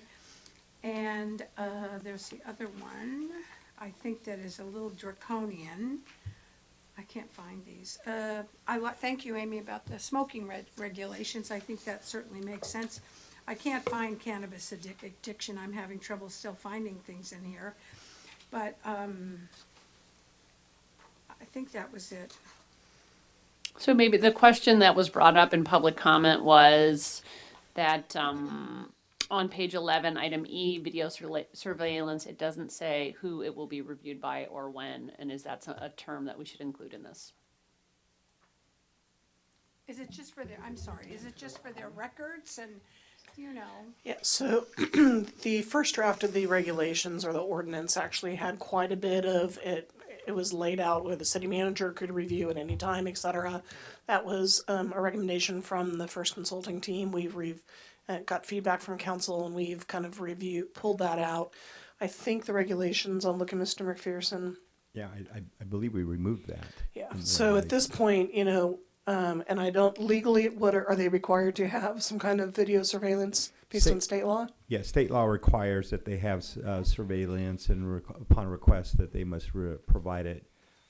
It's typically used more if there's an investigation regarding a burglary or some action taken because of some known factor of something that may be being done unlawfully. It's not like somebody's sitting monitoring this information. It's only upon an investigation or checking on something. So I guess the question was, is it necessary to say in this ordinance who should do that? So I believe in the administrative regulations, we removed that in our last We did. iteration of that. We took it out of the last, and again, we're going back to just kind of basic state law that if there was a need, we would then make the request. But there was no proactive, watching of the video surveillance, which was not an interest that staff had either. So it's just, because, I don't have a problem with that. I just feel that under any circumstances, any retail would want to have surveillance in case whatever, a bomb blew up. I don't know why at a cannabis place a bomb would blow up, but whatever circumstances. The one I was looking at again was page 7, storage, and I thought that felt a little draconian, but somebody can correct me if you want. Which item is it? Storing, I think storing, in locked safes and vaults. Because do cannabis dispensaries, the ones that I visited, they usually have their product out, but do they put them, like jewelers, they put this stuff away at night? I don't know. That is in there for that purpose. For example, if you look at places that have been robbed, it's because it's an easy access, break the windows, accessible. But when it's away like that, then it deters them because they know it's not going to be left out. And I have to apologize, I can't find the reference to cannabis addiction. It's in the ordinance, which It's is further down. Page 13 or? Of the ordinance, so Oh. it's page 20. Oh, all right. So I can't make a comment on that. I don't know what it refers to. Is a vault, is that a standard term? Well, vault or secure location, typically it'll be in secure. What the goal here is that you don't want them leaving it out on the retail space where an easy break into the facility. That's sometimes we've seen where they just run a car right through it and boom, they just grab it and in 5 minutes they're out of there. So if it's locked up or secure, that's not something that's going to encourage them to easy access to that. Is the intent that it's only in off hours?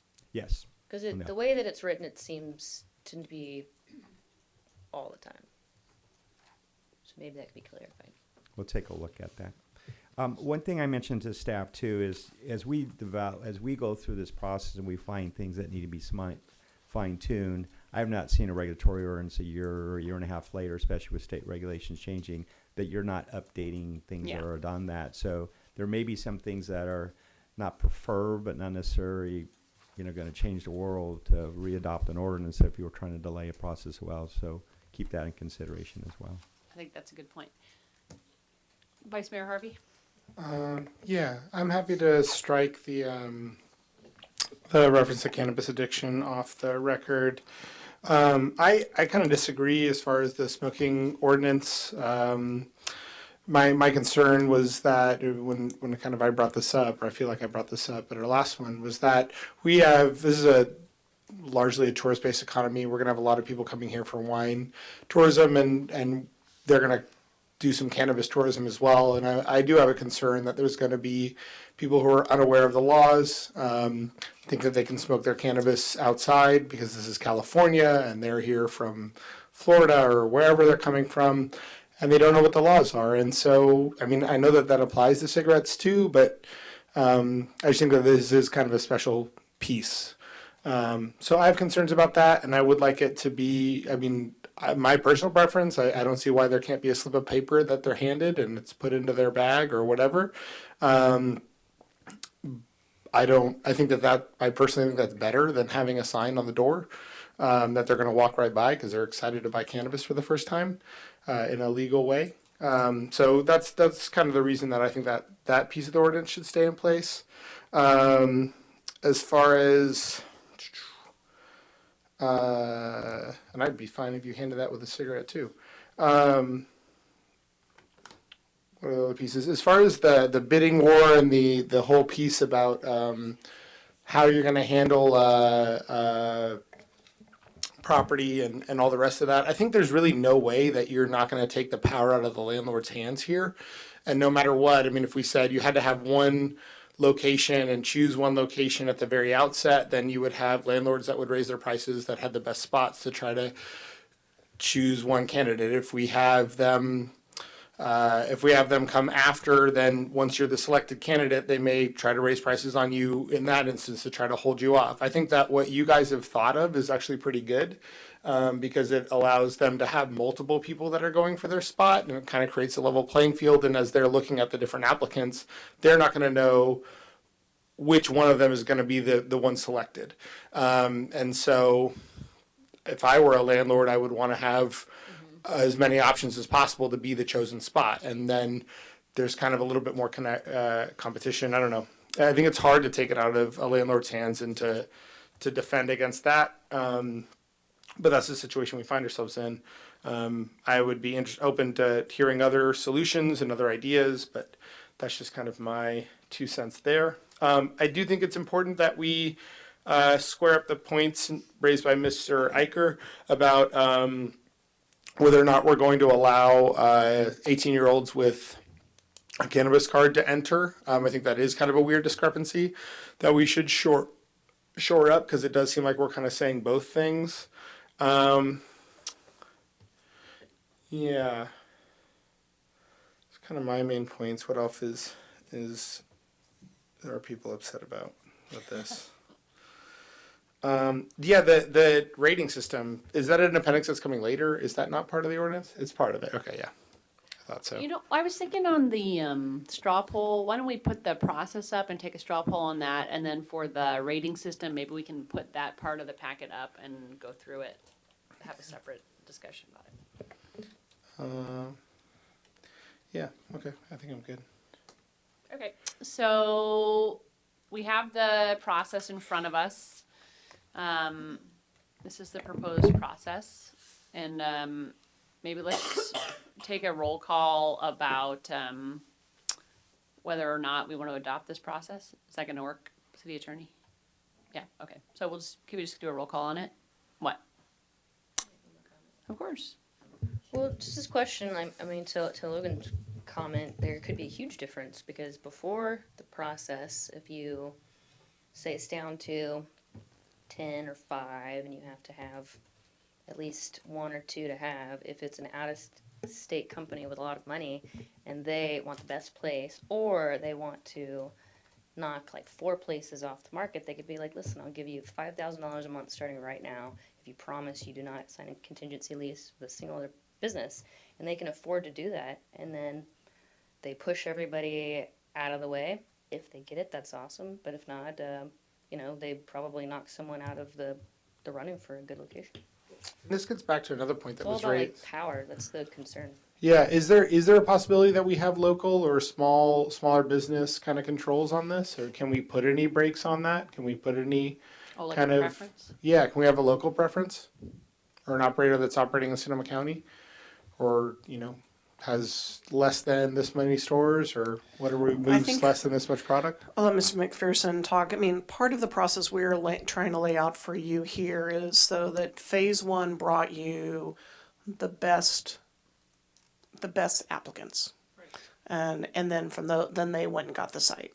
But in terms of putting any local preference on, I don't know. I assume we could set a public policy goal, a piece of that, and I think, whether you want to have a pure Sonoma County, whether you want to have a Northern California, I do think, that there's the Sonoma brand means that there's going to be a lot of interest, not just local, but other folks. And so I'll turn it to David to see if he's seen any of that in his review. Yeah, and I think the process that you select when it comes back to you, where there's no scoring, you're not relying on staff to make that determination, I think that's the value added as policymakers that you get to put in that final decision, right? Because you don't know what you're going to get until you get there. But let's say you had 5 really good ones, and the local guy is wonderful, right? And it's just that's what separates them.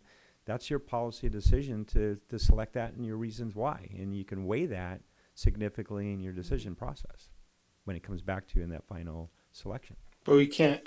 Could we make it a scoring factor as well in the pre-process, just to kind of ensure that that's weighted? Just because, again, that doesn't necessarily dissuade from the situation that Rachel's talking about. If that they have to have places that are connected to them and they could buy out all those spots, then nobody could come through this process other than one person. I mean, that'd be the nightmare scenario. I doubt that that'll happen, but it's a possibility, certainly. And, this is definitely a game that's not going to be played. I mean, people are going to want this.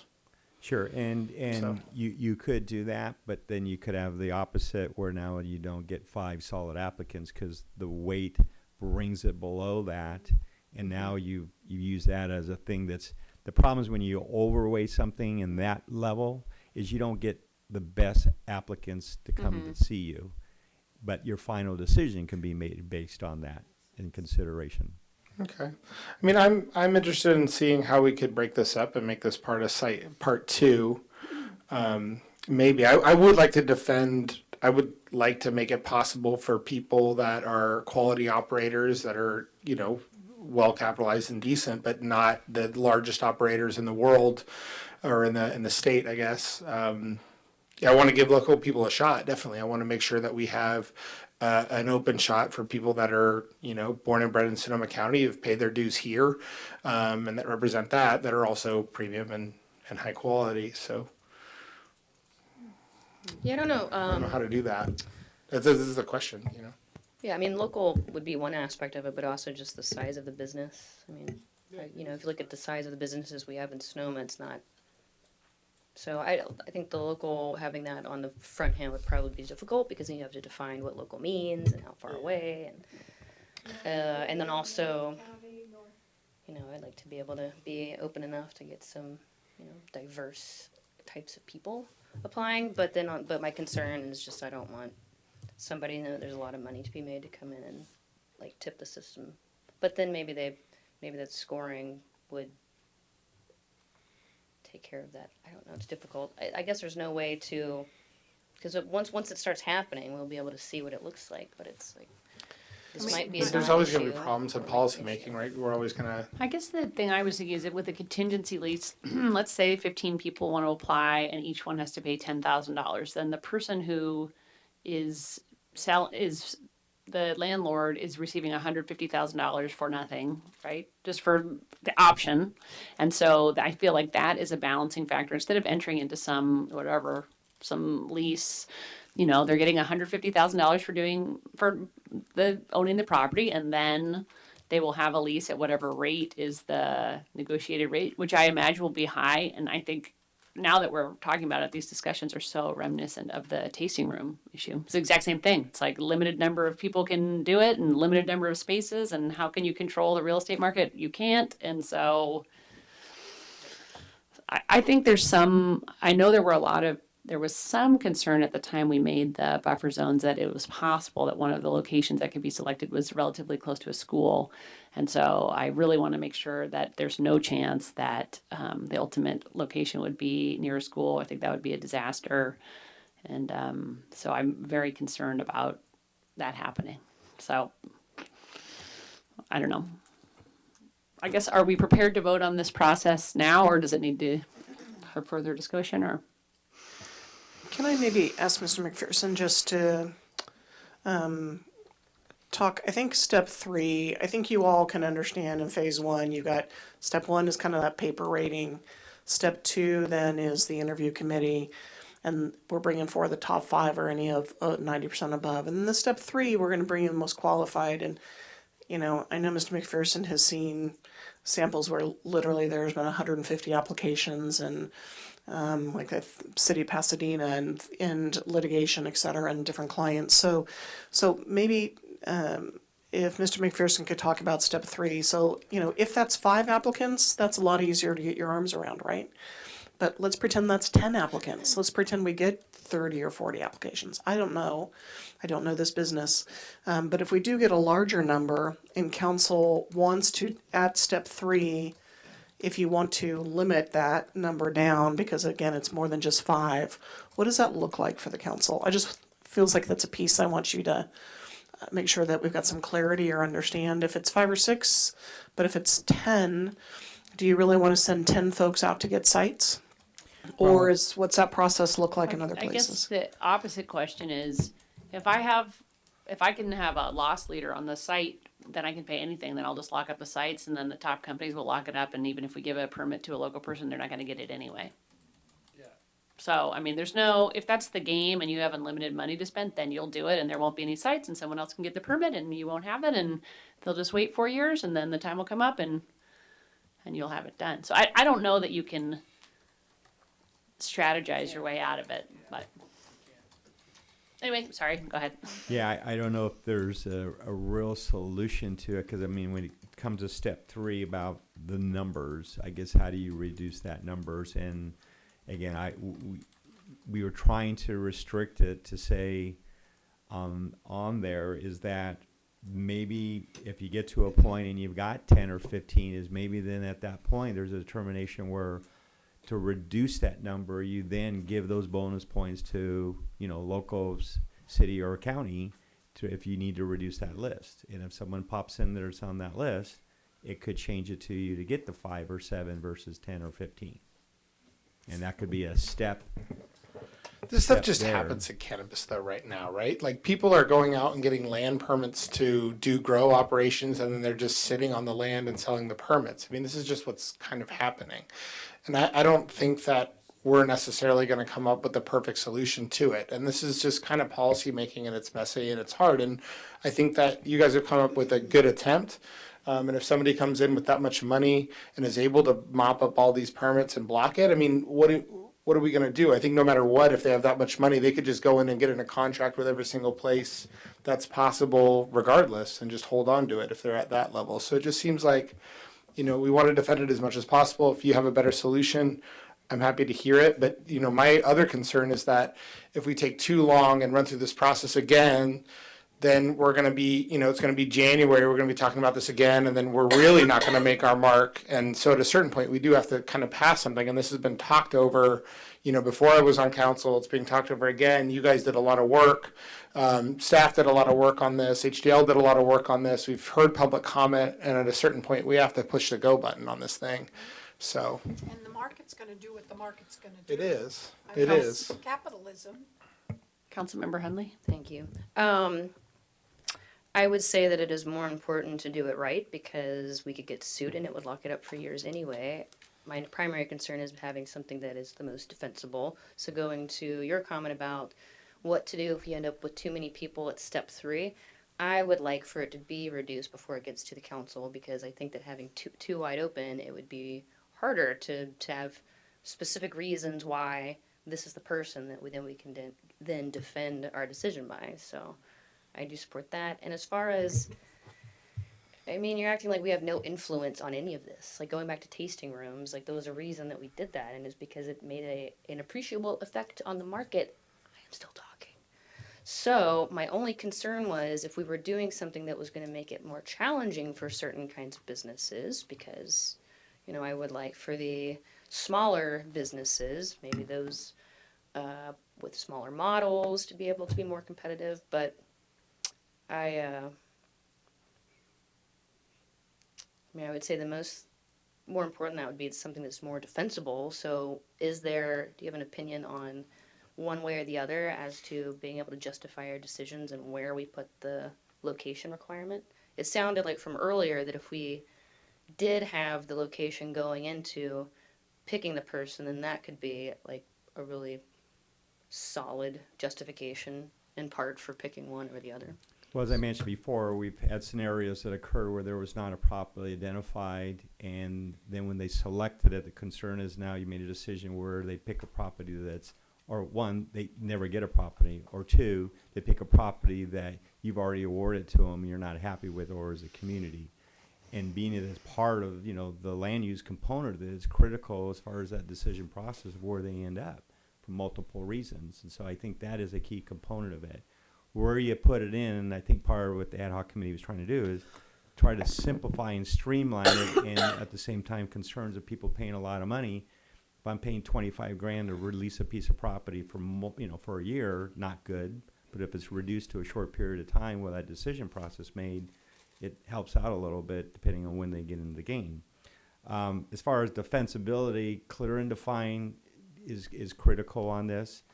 From a legality time, I have to defer that to the city attorney on that component since I'm not an attorney, but we were trying to identify ways to how to keep you out of litigation in the appeal process based on our experience And we try to create that process based on that, with which we were looking at.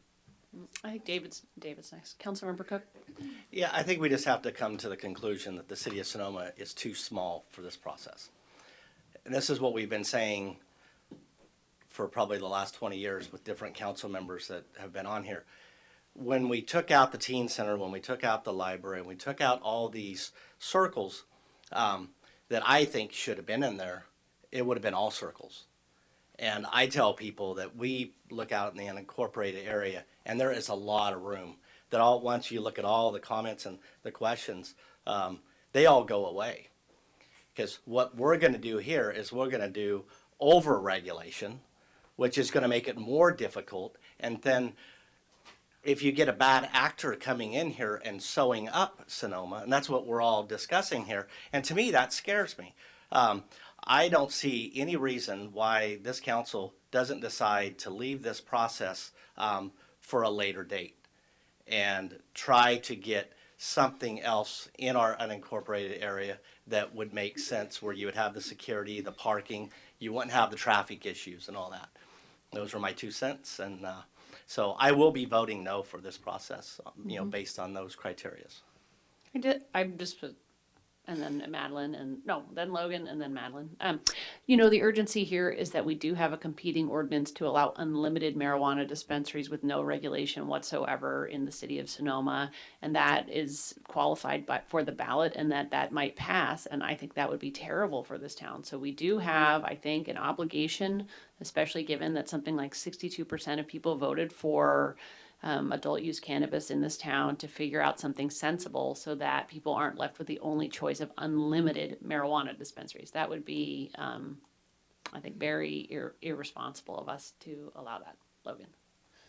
Yeah, I agree with your comments, Amy, and Rachel. I wasn't, or Councilmember Hundley, I was not trying to say that going through this process is a bad idea, or that we shouldn't try to think of the right thing. But I feel like no matter what we do, there's pitfalls. However we design policy, and I don't want to be there's a point where we have to kind of say, okay, this is acceptable, and I do think that we have a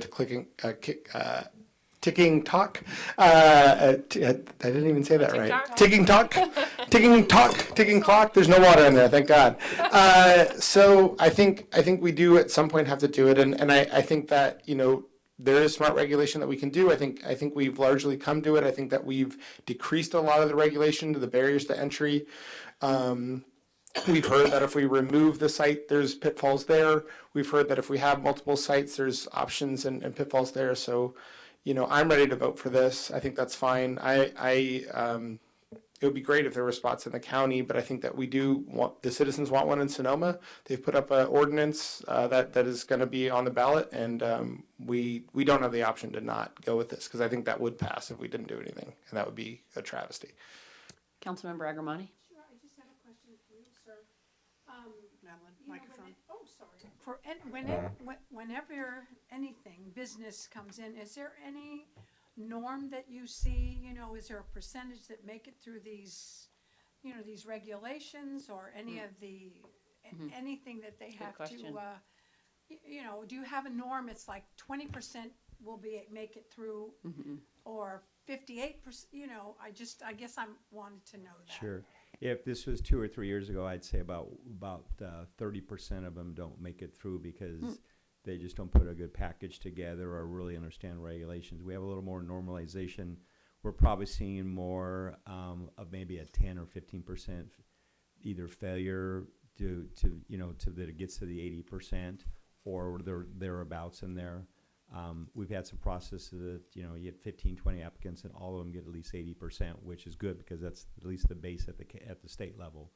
But setting a criteria where they move on with limited numbers is where you're trying to get the best of breed. And I think you're a prime location. You are probably going to get the best of breed in the application process, as noted. And do you find a small city like Sonoma, do you find there's any difference, or the competition is just as big for a small city? I think it's well? Strategically, you're in a location that's, you've got 5 or 6 dispensaries in the county that are very successful with good operators.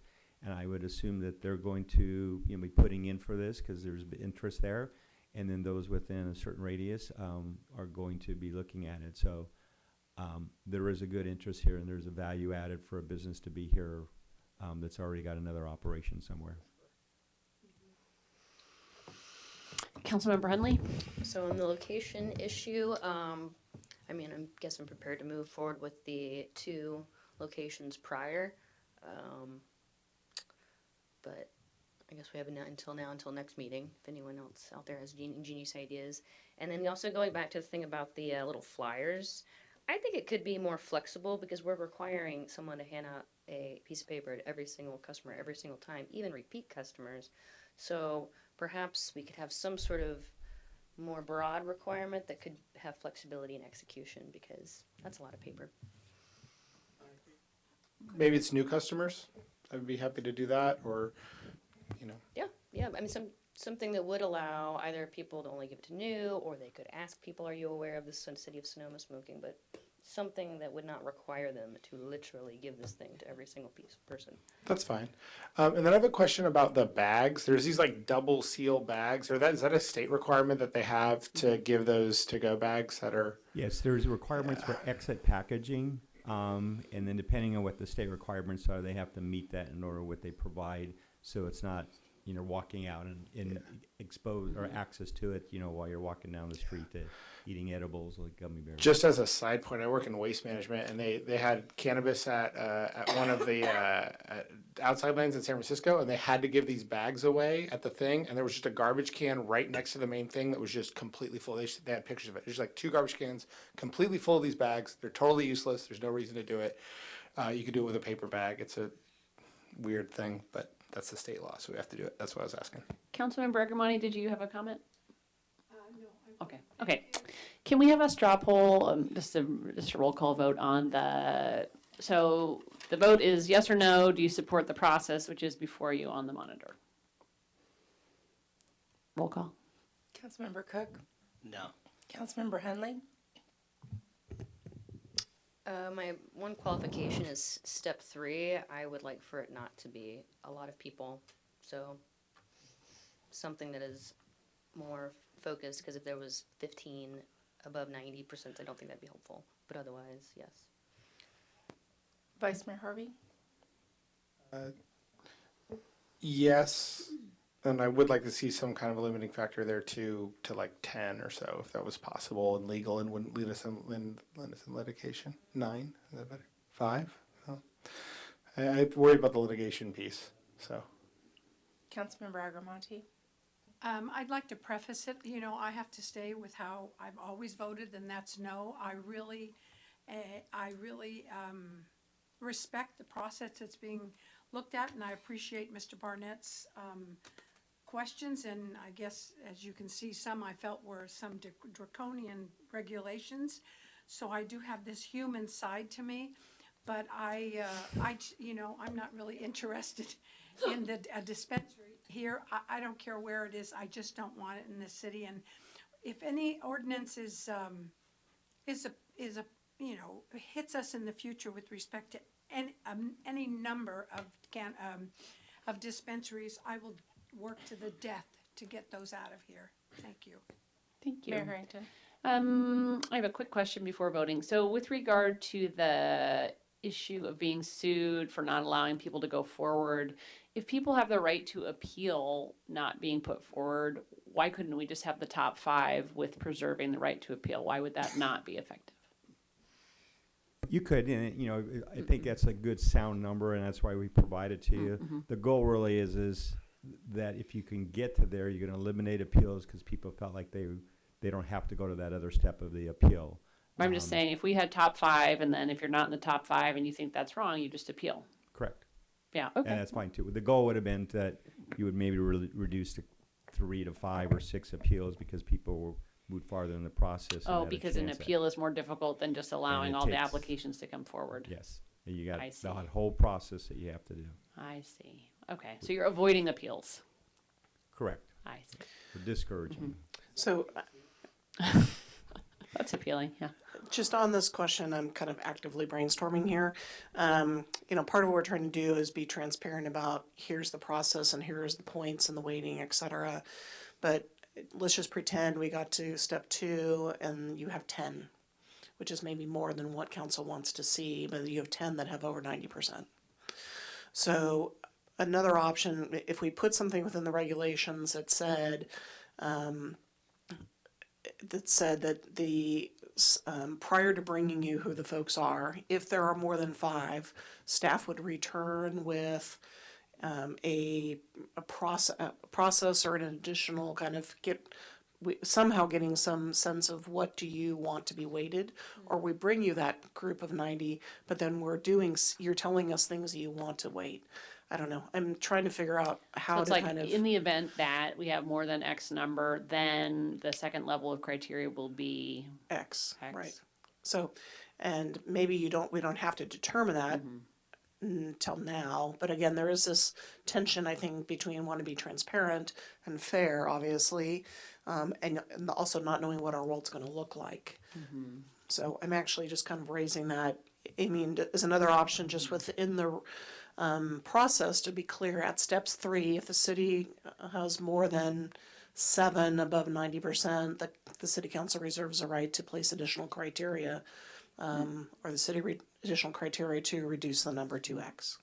What do people normally do when there's more applications than are practically reviewable?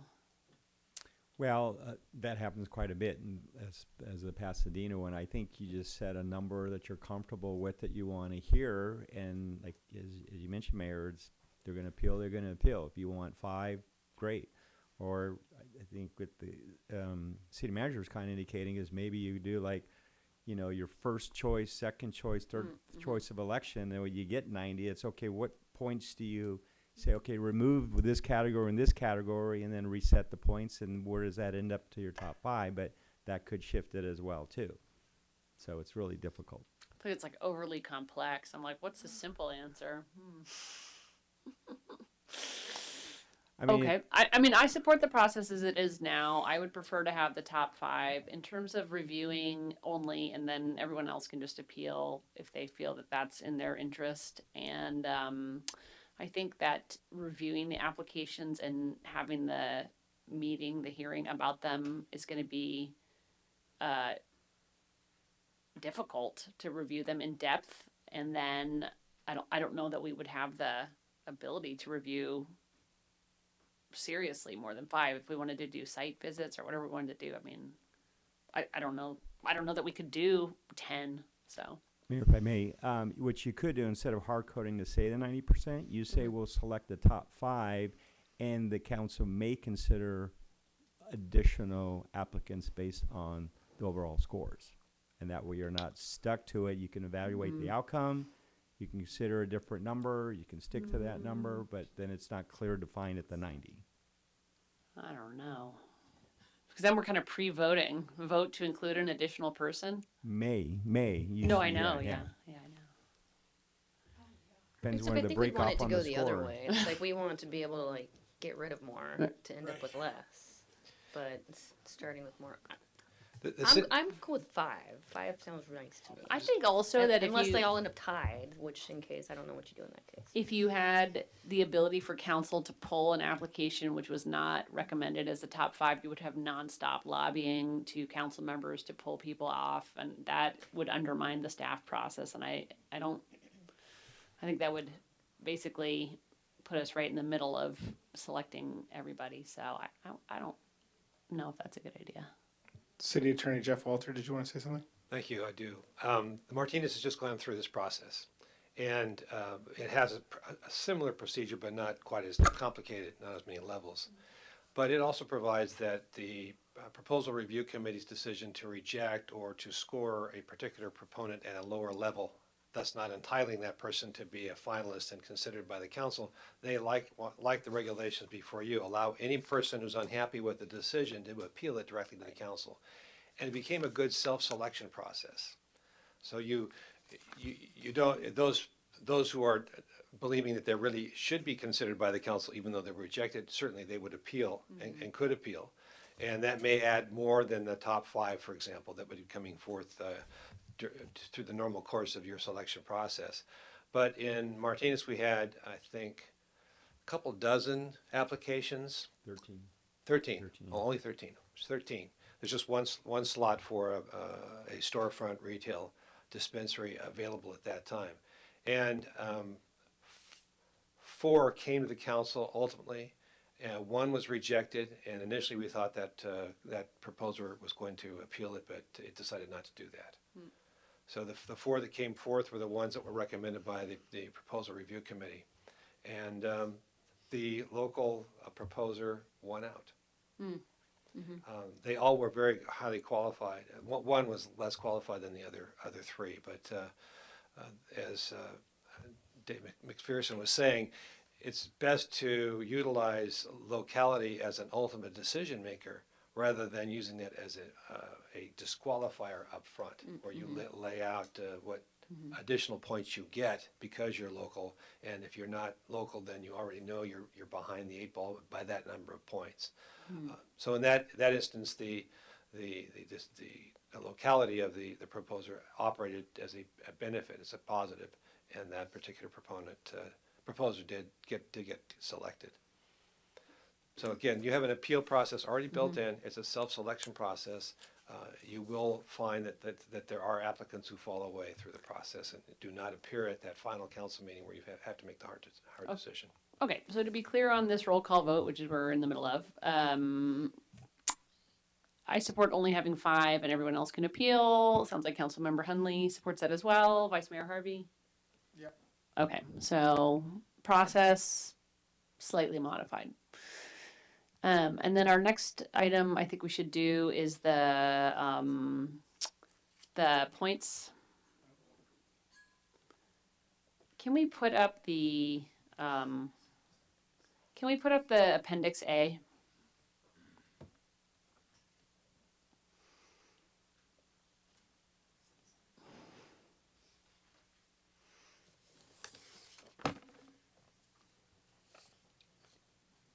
Maybe while we're getting ready for this, we can take a 2-minute break.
We are moving on. So we have approved a process, a timeline, and now we're talking about the criteria by which people will be evaluated. And as part of this, and I don't think you have seen this, the Spark thing. Have you seen this letter they wrote? No? No. No. So I think they're suggesting that they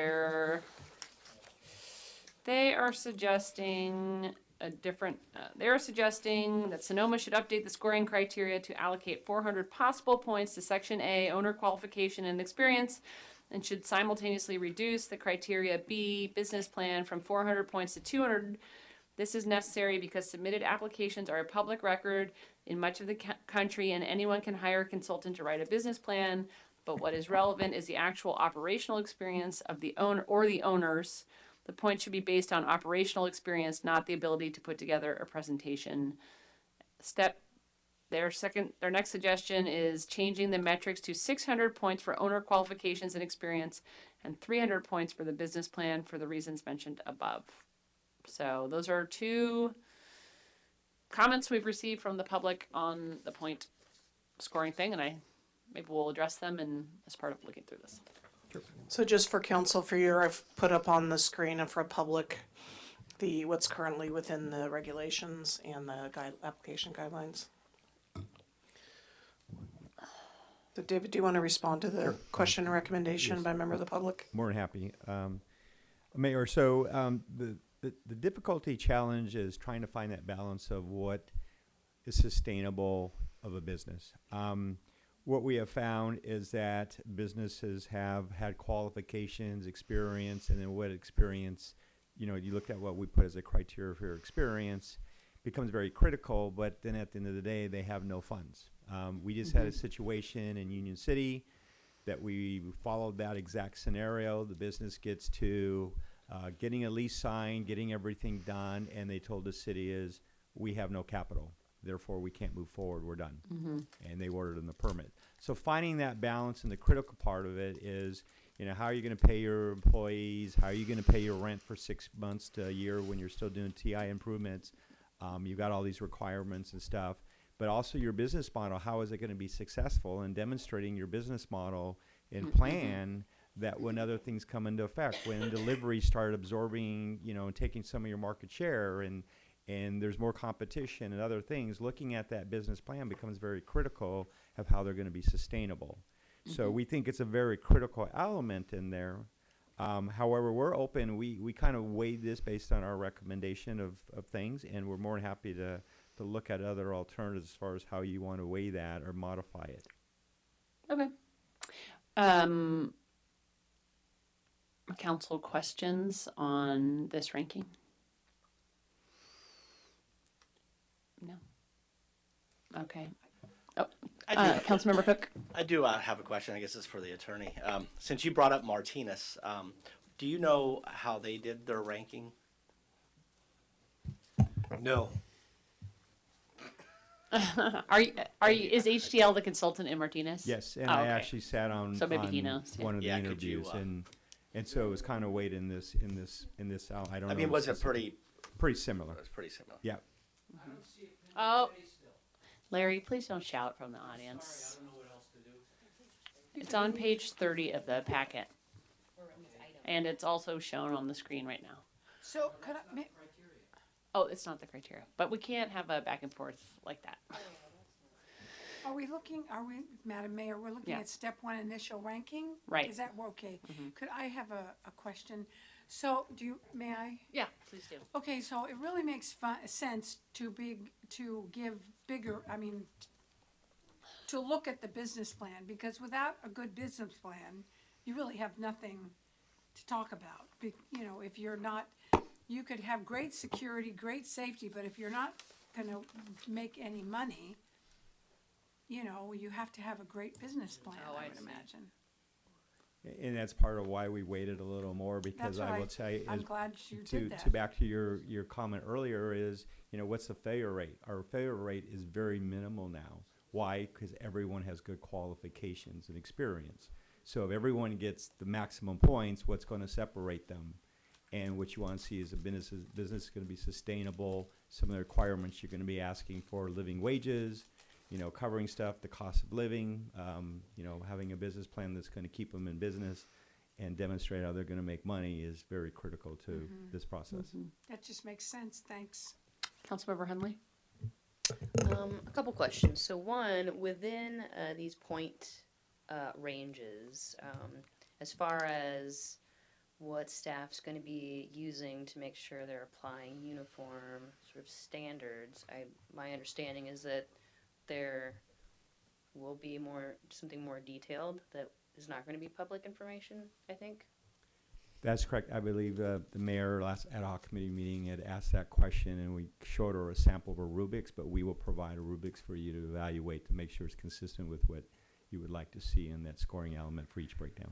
And then as far as, so translating say there's an appeal after this and someone else calculating, and then suddenly it's a different set of people looking at it, like how is it that we can double check for ourselves if someone wants to appeal their score without having to basically look at all the scores or going back in time to see how they set the score, because we just don't really have the same. How does that work? You're saying if there's an appeal, what will we be provided with? Or just like to the people, the initial sort of giving all of these points, it's the same people seeing all of them, and they have their own system, and then suddenly it's like an outside group only seeing one particular slice of it, and then saying, how are we going to see why the recommendation was made that these were the points, or because then we're going to look at it from a completely different thing and be like, oh, they look okay, I guess. So that's a good question. Would we see the rubric or the materials that were used to determine the points, or would we just receive like de novo the application and then score it for ourselves in an appeal? So in the initial application, we will break it down. Typically, we'll do a consensus meeting with staff to make sure there's any questions or concerns and give you a score, and it may have breakdowns for each category of the points, total score, and then to that. On the appeal component of it, typically what we will do is then provide the details behind each one of those that you will already know in advance of what those points are for each. So let's say business plan has 10 categories. There will be subcategories, and there will be points weighted to those that will be predetermined. So we're just looking for specific things, why they got those points or lost a point related to that category. So would it be like capitalization, 8 points? Is it like line item, or is it just? It'll report for each category. We'll tell the deficiency and what point criteria was deducted from that associated with that. So it's clearly to know why someone didn't get a 10 and they got a 7 because maybe they left something out in there, but it's clearly a point and what would be deducted for that points taken. And that would be provided during the appeal. Any other questions? Vice Mayor Harvey? What's the difference between a safety plan and a security plan? So a safety plan could be more what a fire marshal is concerning about, right? As far as OSHA requirements, do you have proper, places from the wash for sanitation? Do you have proper fire extinguishers? Things that are more of that matter versus a safety plan, where again, that fire code component side of it versus the security plan is clearly what's in a security plan that's required for, burglary alarms, storage of surveillance cameras, putting the stuff in vaults at night, SOP plans, things of that nature. Are we expecting them to put this on the specific 2 locations that they're going to be? Basically, they're going to bring in a map and show you on the 2 locations, the floor plan of the 2 locations that they have chosen. How are you going to say where your fire extinguisher and sink is going to be if you don't know which building you're going to be in? Well, the bigger picture on this on the appendix is really that they have a plan or a business model, so SOPs associated with that. When it comes to the actual location, that's where diagrams might be reflective on that, and it doesn't have to be to a science to that. It's basically that if they're trying to use a space that's not supposed to be access to consumers or customers, in the way the floor is designed and the flow of that and where the security cameras are, because the requirements by state law They'll demonstrate that they are doing that. But that would come later, or that would come in this first step. That will come in the first two steps. It's proof of concept, and I think we actually notate that in the What does that mean? security plan. We say the plan which is to be submitted as part of step one will be proof of concept plan in which the applicant demonstrate how they wish to develop the floor plan and address other security issues on the property. So they're going to bring you a floor plan of one of the two businesses. Is what I was asking. They're going to bring you, because we're requiring them to have two, At- two locations, and they're going to show you the floor plan and say, I'm going to put stuff here. Or are they just going to write in a paragraph, I'm going to have 5 fire extinguishers and a sink and you're like, and a Dalmatian, and then there's going to be a rat that's trained to bite your ankles or something. There's a little more to that in there. Okay. And we let them demonstrate how they know what a safety plan should be for Okay. this type of industry. What is the meaning of proof of concept? So, for example, if they have an idea of their model, this has to be in the business plan, right? If they have a model and saying, yes, we plan on having 4 bud tenders, and here's how we're going to display it, and here's how we're going to have the flow of how people come into the facility. Maybe they have a lounge and related to it. They may have certain types how they're going to put their displays for products and pricing and all that nature. Kind of how they're going to do that and design flow of that, and then related to security associated with that. And they understand what's required of security plans at the state level. So you're just kind of looking at this and saying, do they hit all the points that the state automatically requires of them? Are they aware of state law, and are they describing all of those things in a conceptual way inside of this building that they don't have yet? So it's really just a test. Do you know state law? And Do you know fire code is kind of the question. Yes, but it's also part of their business plan of how they want to portray the facility without actually having a building. And most retailers have an idea of how they're going to put their business plan, but also how they're going to put that whole plan together for both security and safety plans regarding how a facility should be well designed. But again, are they expected to do it in the specific building that they have a contract with? Or is this just a building that exists in their mind? So in phase 1, which is what we're asking for the scoring, is that they will be asked for proof of concept. In step 1, which you can see the scoring on that. In step 2, in the interview, they're going to discuss regarding their understanding of the expectations of what both the state and the city requirements are going to be related to some of these activities, and those two specifically, and their understanding of what they're going to do to address those. So those may not come to fruition. That's their ideal plan. If they could have their ideal thing, they would have a lounge and they would have a display area. That's what they would like to do, although it's not what may ultimately happen. Yeah, that's my question. So then in phase 2, when they actually have a location, and that's what we indicate on here, that once the top finalists or applicants that receive a score of higher, which we change here, the next step, should the city council confirm the eligibility, the applicant will be given 45 to secure an eligible location.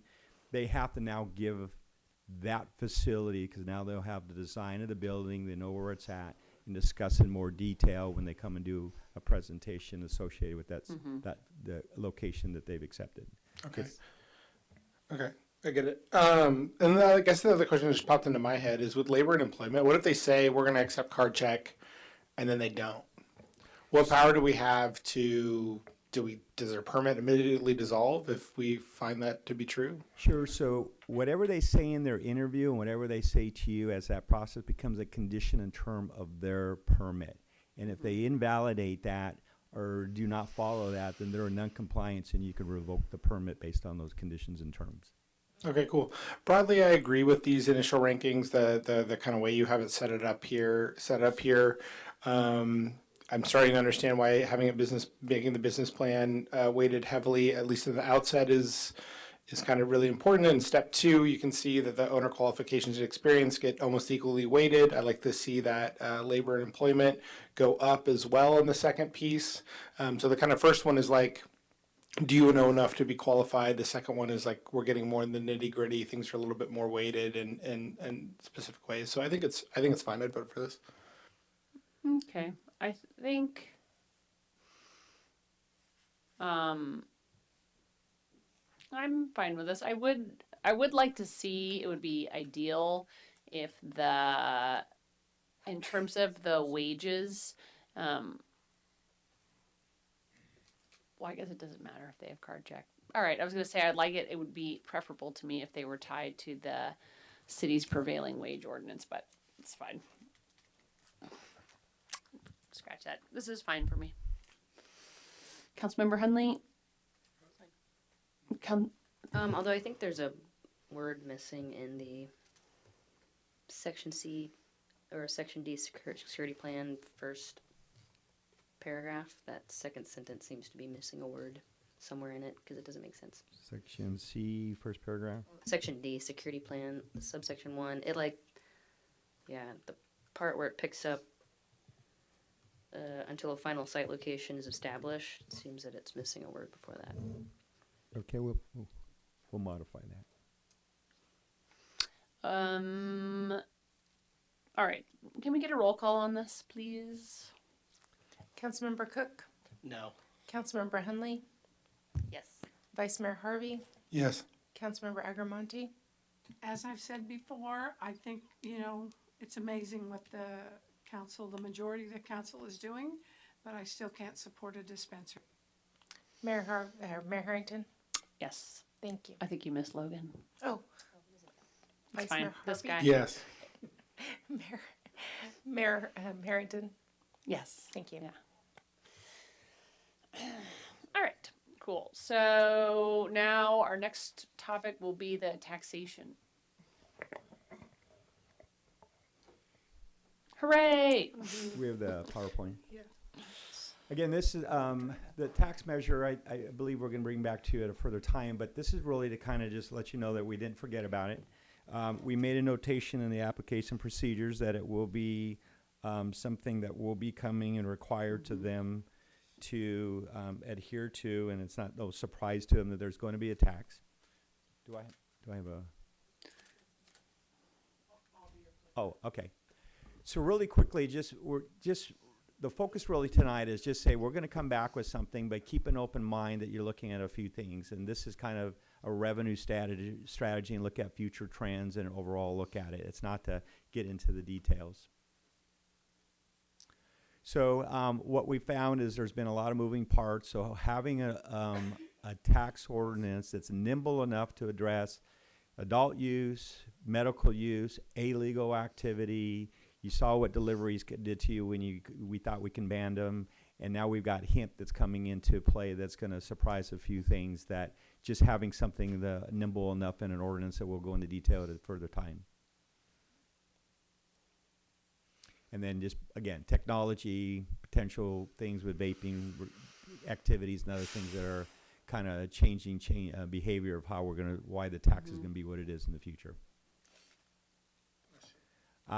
Again, not a detail, but hemp law is changing. We're starting to see hemp in stores. AB 228, if it would have passed, would have allowed hemp to be in stores, and every tax measure that was done before this does not have it as a taxable activity because it was exempt. So that's, again, future trends. So we'll talk about it in the future as well.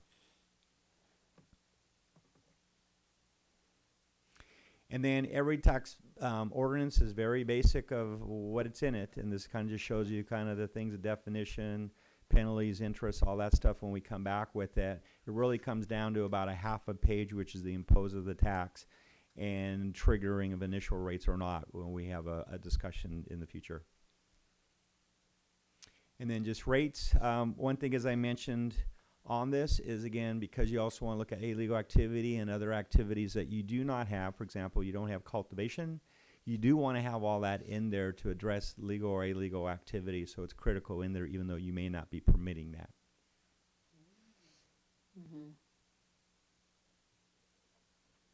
And then we just provided you some rates, which we'll go into detail again at a future time. A lot can change in the next couple of months when we bring it back to you. But as long as your tax measure has flexibility in the rate and that can be moved to tax and council can move it up and down at any time based on trends or what's happening, then it's, again, make it nimble enough to be there. But we just provided you some initial rates for different categories that are pretty much statewide.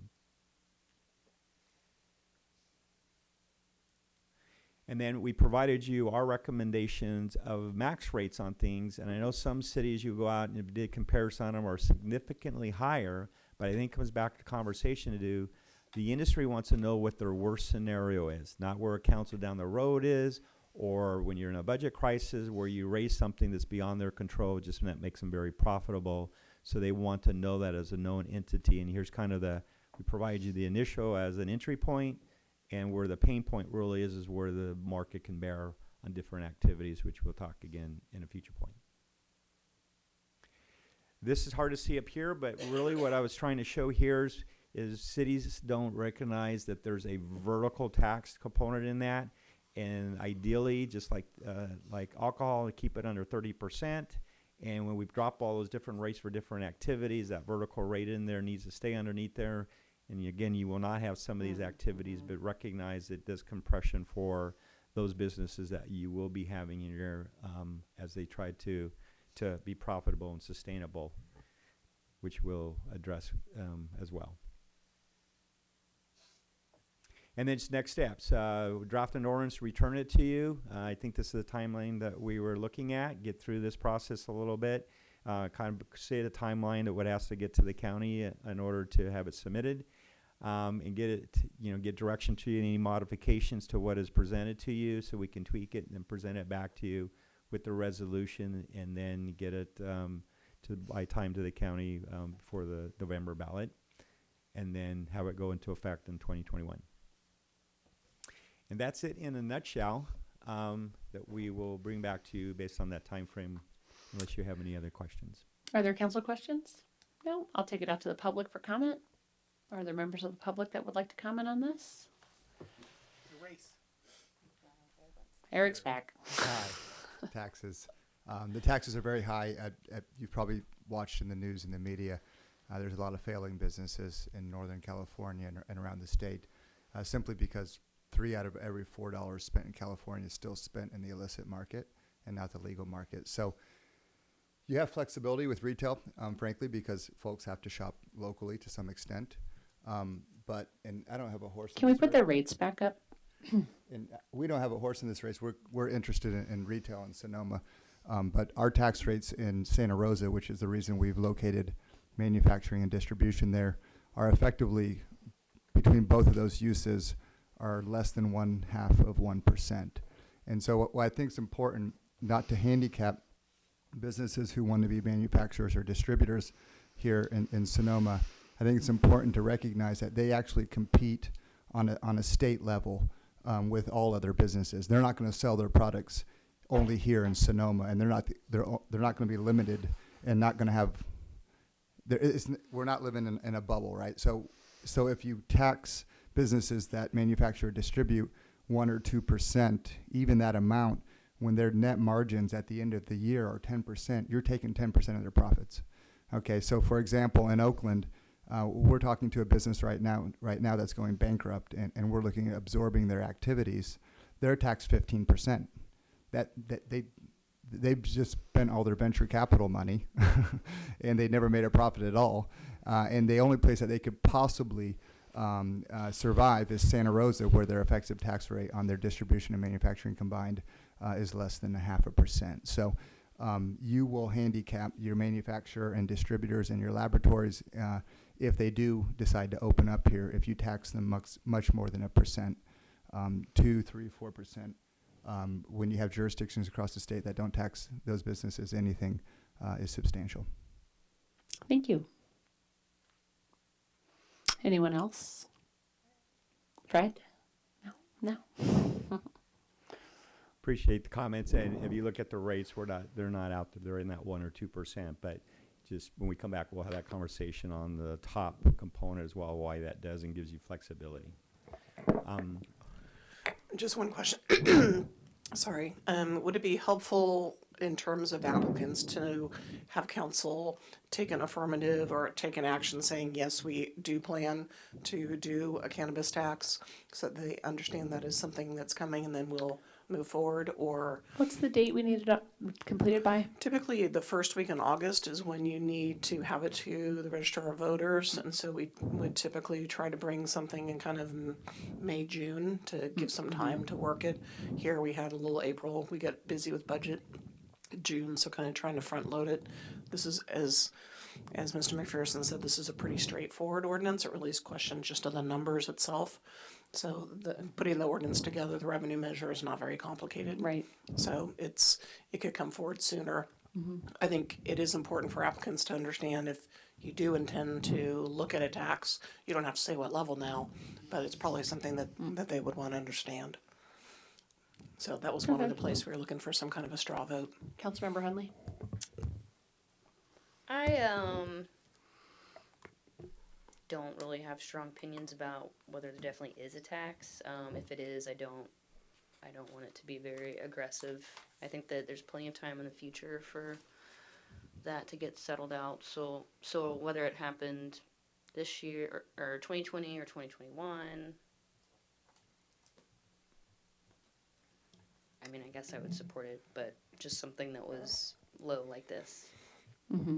Maybe just one other thing for council to think about, because I know there's the question about the other initiative that's going to be on. If you have a tax measure you're putting on, it gives you an opportunity to put out public information. You can put out public information on the other measure as well, but it does allow you to be communicating that you have a cannabis business that's in process. They're looking at setting a tax, so it's another communication tool for you at that point. Are there comments? Vice Mayor Harvey? Yeah, I like it as a communication tool. I agree with Councilmember Hundley that we need to not be too aggressive. The cannabis industry is already being kind of strangled by state taxes and by the fact that it's still federally illegal, causes a lot of problems within the business, and I think we do want them to be successful. I don't understand the 4% general revenue tax on hemp and hemp products. I think that's... Yeah, and that's where we give you more discussion when we come back to the conversation. But like I mentioned too, if laws pass, there will be hemp products in retailers, and they could end up having 30% of the products that's in their facility that you're not subject to tax if you don't have hemp or hemp products Well, as sales part of the tax. requirement, other than sales tax. Yeah. Right, yeah. So we're going to collect tax off these guys either way, and so, anyway, yeah. Councilmember Agrimonti? Sure, I wanted to ask a question. It doesn't even make sense to me, but if the business, if it's approved here and we choose something that we feel is, really an excellent business, why, with respect to, just tough taxes, why would we want them to fail? Because if they fail, it's not money for us either. Yeah. So I don't know, I guess I'm not understanding how business works with respect to this. So there have to be some upfront breaks, or? I think that's what's been happening statewide, is that the taxes are so high on every aspect, unlike any other business, that that people are failing. I could suggest myself a rate. I would support none for, maybe the first 2 years, and then like 0.5% on testing, distribution, manufacturing, and maybe 2% on retailers and deliveries, just to get them started, and then maybe it could go up. I don't know. Yeah, I don't know about, all I know is we talk about affordable housing all the time. That might be an avenue for us. I don't even know if that's how we can direct the funds. But it doesn't seem to make sense to eat our young. Yeah. Don't you know what I'm saying? That's basically what we're saying. If you want something to be successful, that's really good for the whole city, not just the person who has the dispensary. And on top of that, if we're looking at higher wages and all that kind of stuff, if we want them to be able to pay those and keep good jobs in here, then at the same time, we have to be more lenient on that. So we can create group benefits and... Councilmember Hundley? If we take this to the voters next year, this would be a ceiling, and this would be something that we would get to set when we think it's time. I mean, I do think one day, hopefully, when the market finally comes into the light, excuse me, that this will be a great boon to the Northern California economy in general, but I think people got too greedy too early. Vice Mayor Harvey? Well, I was gonna say, you know, I would be a little bit cautious about having a limit too high, because you could have a council that would come in that would be anti-cannabis, and then they could try to raise the tax. They would have the ability to raise the tax rate above without going out to the voters and kill it. Right now, I don't know that we're in that zone. I think HCL's been relatively careful as far as, oh yeah, for sure, but you know, maybe they have to do an additional step of going out to the voters. So. I wouldn't call these very high though. No, I wouldn't. I was gonna say. Yeah. I think I was just comparing the mayor's like very, very, very low rates compared to like this. Like we could end up here, but the first year nothing, half a point. I don't know. And so, in your opinion, what's draconian? What's crazy? That we just want to fast move and get money out, and okay if they lose in the end? I mean, what's that paradigm look like? On the retail side, first of all, there's only around 650 retailers in the state of California, and there's just not enough of them. So the retail is the golden ticket. However, even with that, they've got a lot of costs associated with them. So, you know, the goal would be to keep that rate down, I think, ideally. There is not a retailer that has a problem with a 2, 3, 4% tax, but if you choose to have it lower, prevailing to incentivize them to have better wages and provide benefits and other, you know, ways to do that, you know, that's critical too. It's the other activities I think that Ms. Pearson mentioned is that are struggling. There's a high failure rate. There's a 60% failure rate for all the other activities, and there's only 29 testing labs in California. So that's where there needs to be other incentives by keeping rates down to keep them sustainable. I'm sorry. So are you speaking possibly manufacturing? It has an issue right now. Well, we had someone in the league talk to us from San Jose and Monterey. Carmel by the Sea. And they basically said that what their mistake for manufacturing that they made is they said, all right, somebody has 12 acres and that means we're going to get this much. But that didn't turn out that way because it's the product and how you weigh it. You know, I it think that has was to be weighed to cultivation. be able to realize that that money. So Yeah, that's cultivation, and the assessment of something that was not. they felt that they budgeted. made a mistake. The way Yeah. that they did And there's it. modifications to that. We actually made modifications to that tax measure for Monterey County, so it was brought down significantly. Thank you. Vice Mayor Harvey? No, I was just gonna say, I doubt we're gonna see a lot of distribution out of Sonoma. It just doesn't really make a lot of sense. We have no access to the 101 corridor. It's not really an ideal spot for it. A small city, we don't really have spots where that's gonna happen, so I'm not too concerned about that. I thought that was part of the conversation we had about the additional types of licenses that you could have, that there's some people that would do retail and distribution, but it would be their own product. Didn't we talk about that? So they can distribute to themselves. Yeah, so they could distribute to themselves, yeah. Yeah, they could do distribution, transport only, so that they can Yeah. move their own product, especially Yeah. if they have multiple other stores that they want to move inventory for. Yeah. Oh, go ahead. I was just gonna say, these rates as a max rate would be fine for me in an ordinance, in a measure on the ballot. Councilmember Cook, did you want to say something? Yeah, no, I was going to say that I would agree keeping the tax rate as low as possible. I did like the omission period to, you know, business is only as good as it's how much money it's making, and if all that money is going to taxes. The sad part about it is it's too bad that we couldn't really take the villain in the room, which is the illegal activity with cannabis that is going head to head against these Yeah. people that aren't paying the taxes. I would love to see that money be spent on enforcement, and then that would, you know, thrive the whole community as a good part. But I understand with you know, tax measures, that's really hard when you start putting it into a certain criteria. But with that said, I'd be looking at low rates and possibly the omission of a year. So how about we do a roll call, and the idea is this is our tax measure, but this is a maximum ceiling, and the rates are set by the city council. Is that what we're talking about? Can we have a roll call on that? Councilmember Cook, Aye. Councilmember Hundley, Aye. Vice Mayor Harvey, Yes. Councilmember Agrimonti, Aye. Mayor Harrington. Aye. Thank you. Okay. Mayor, if I may, so Sure. for the rates, are we saying that the cap is what we provided you as max rates? No, the Or minimum. the initial? Can you go back a slide, please? Yeah, that's what The I wanted initial to rates. clarify too. We're talking Okay. about 4%, 2, 2, 1, 10, 4. So our initial rates will be the max? The initial maximum rates will be those, and the rates will be set by the council.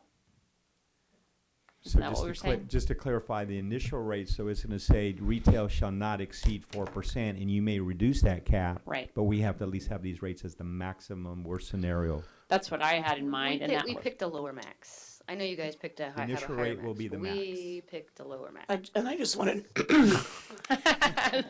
Sorry, Well, you I all. was thinking, so I'll say this is what I intended with that motion. This would be the ceiling, and that it would be in the council's discretion to charge between nothing and a maximum of 4%, so that later we wouldn't have to have a new tax measure, but we could catch up. That was my intention. Right, but the next slide is their proposed maximum. No, I Right, don't. so I just Not wanted, that. and I wanted to get clarified because we had different titles and I wanted to clarify what the intention of the council was.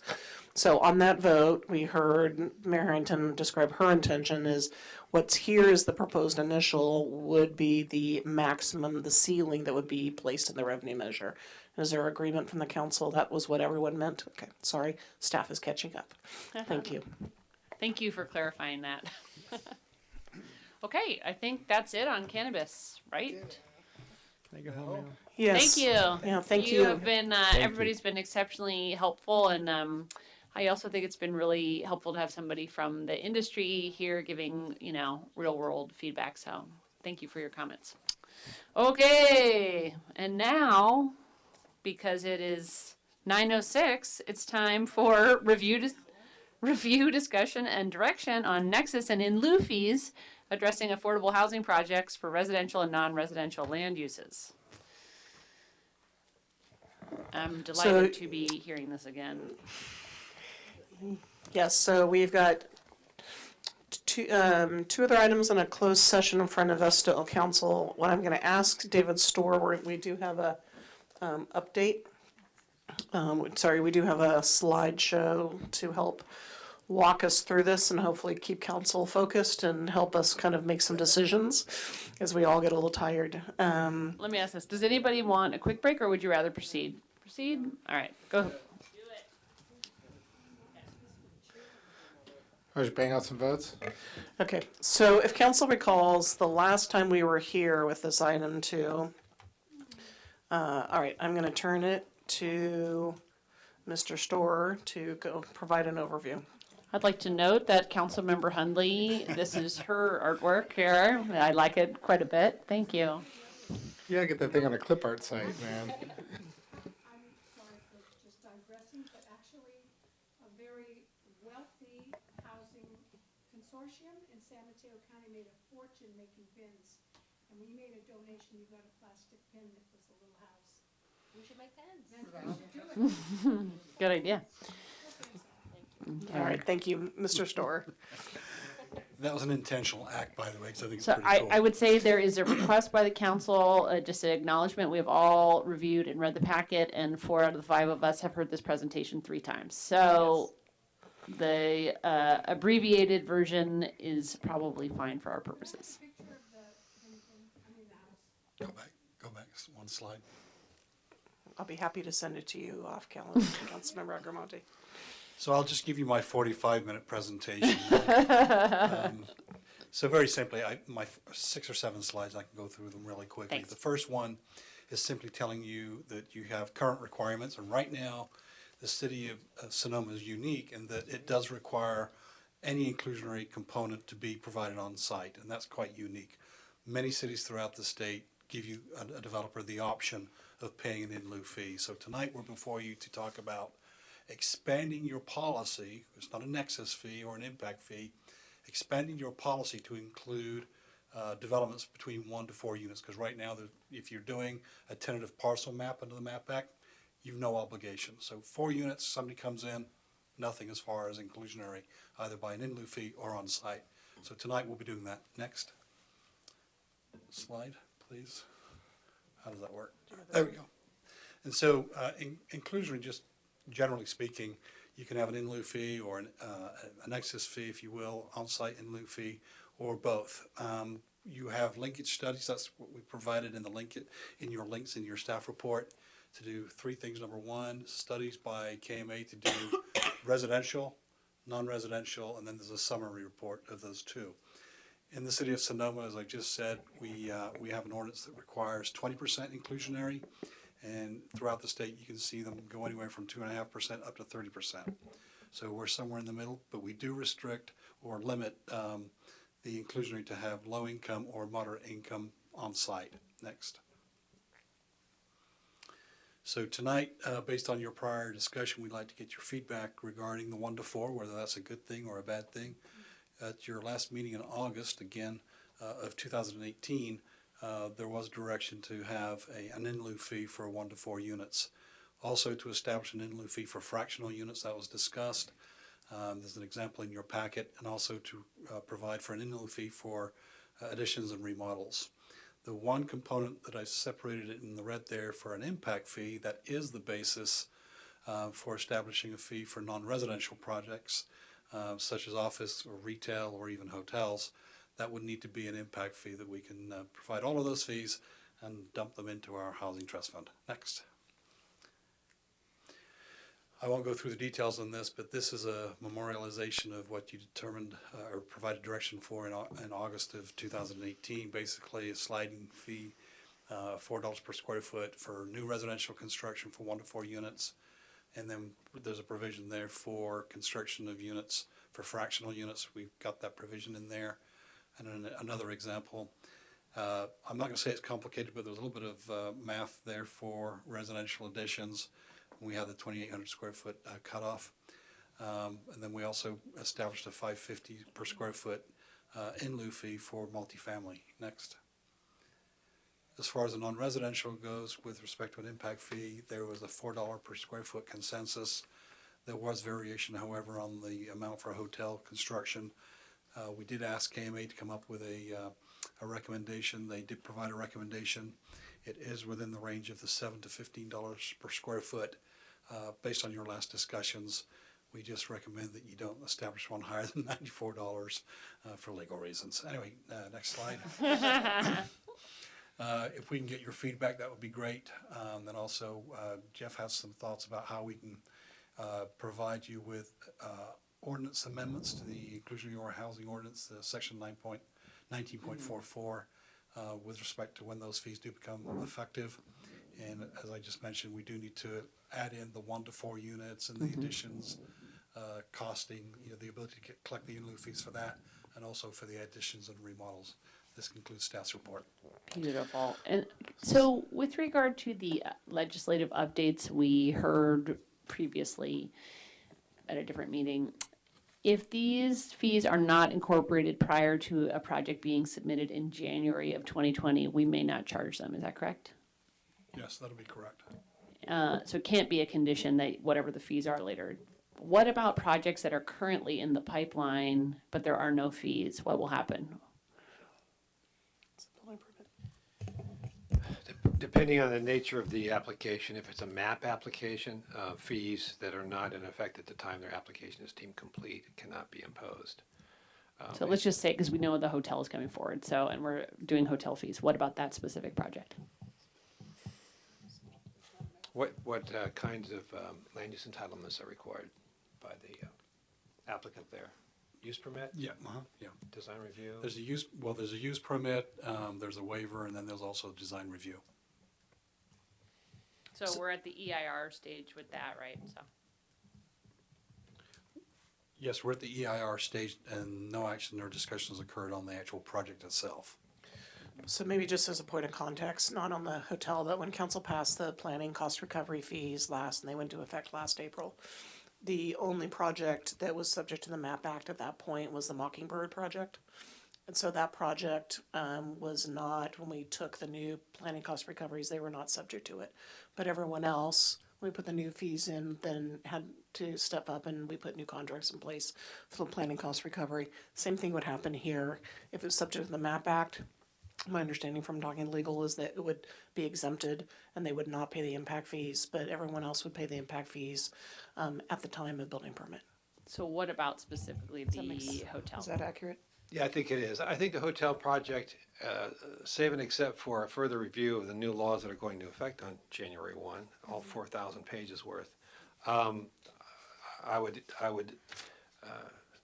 carve out any kind of new law's impact on the opinion I'm about to give, and that is that generally speaking, new fees can be imposed on a non-tentative map, non-parcel map project, such as a use permit.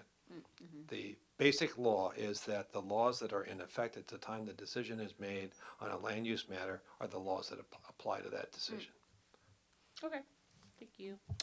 Are there questions about this? Do we have a spreadsheet showing the fees? You're talking about the fees and the The- staff what- report, the sliding scale? Yeah, what the council previously voted on all these? Yeah, if you, yeah, I'm sorry, Can the you put that up? next one. Please. Those are the fees right there. But do you have it like just, I think we voted on more than just that previously. But The things that were voted on related to the inclusionary housing ordinance, but as far as the dollars, these are the ones that you talked about.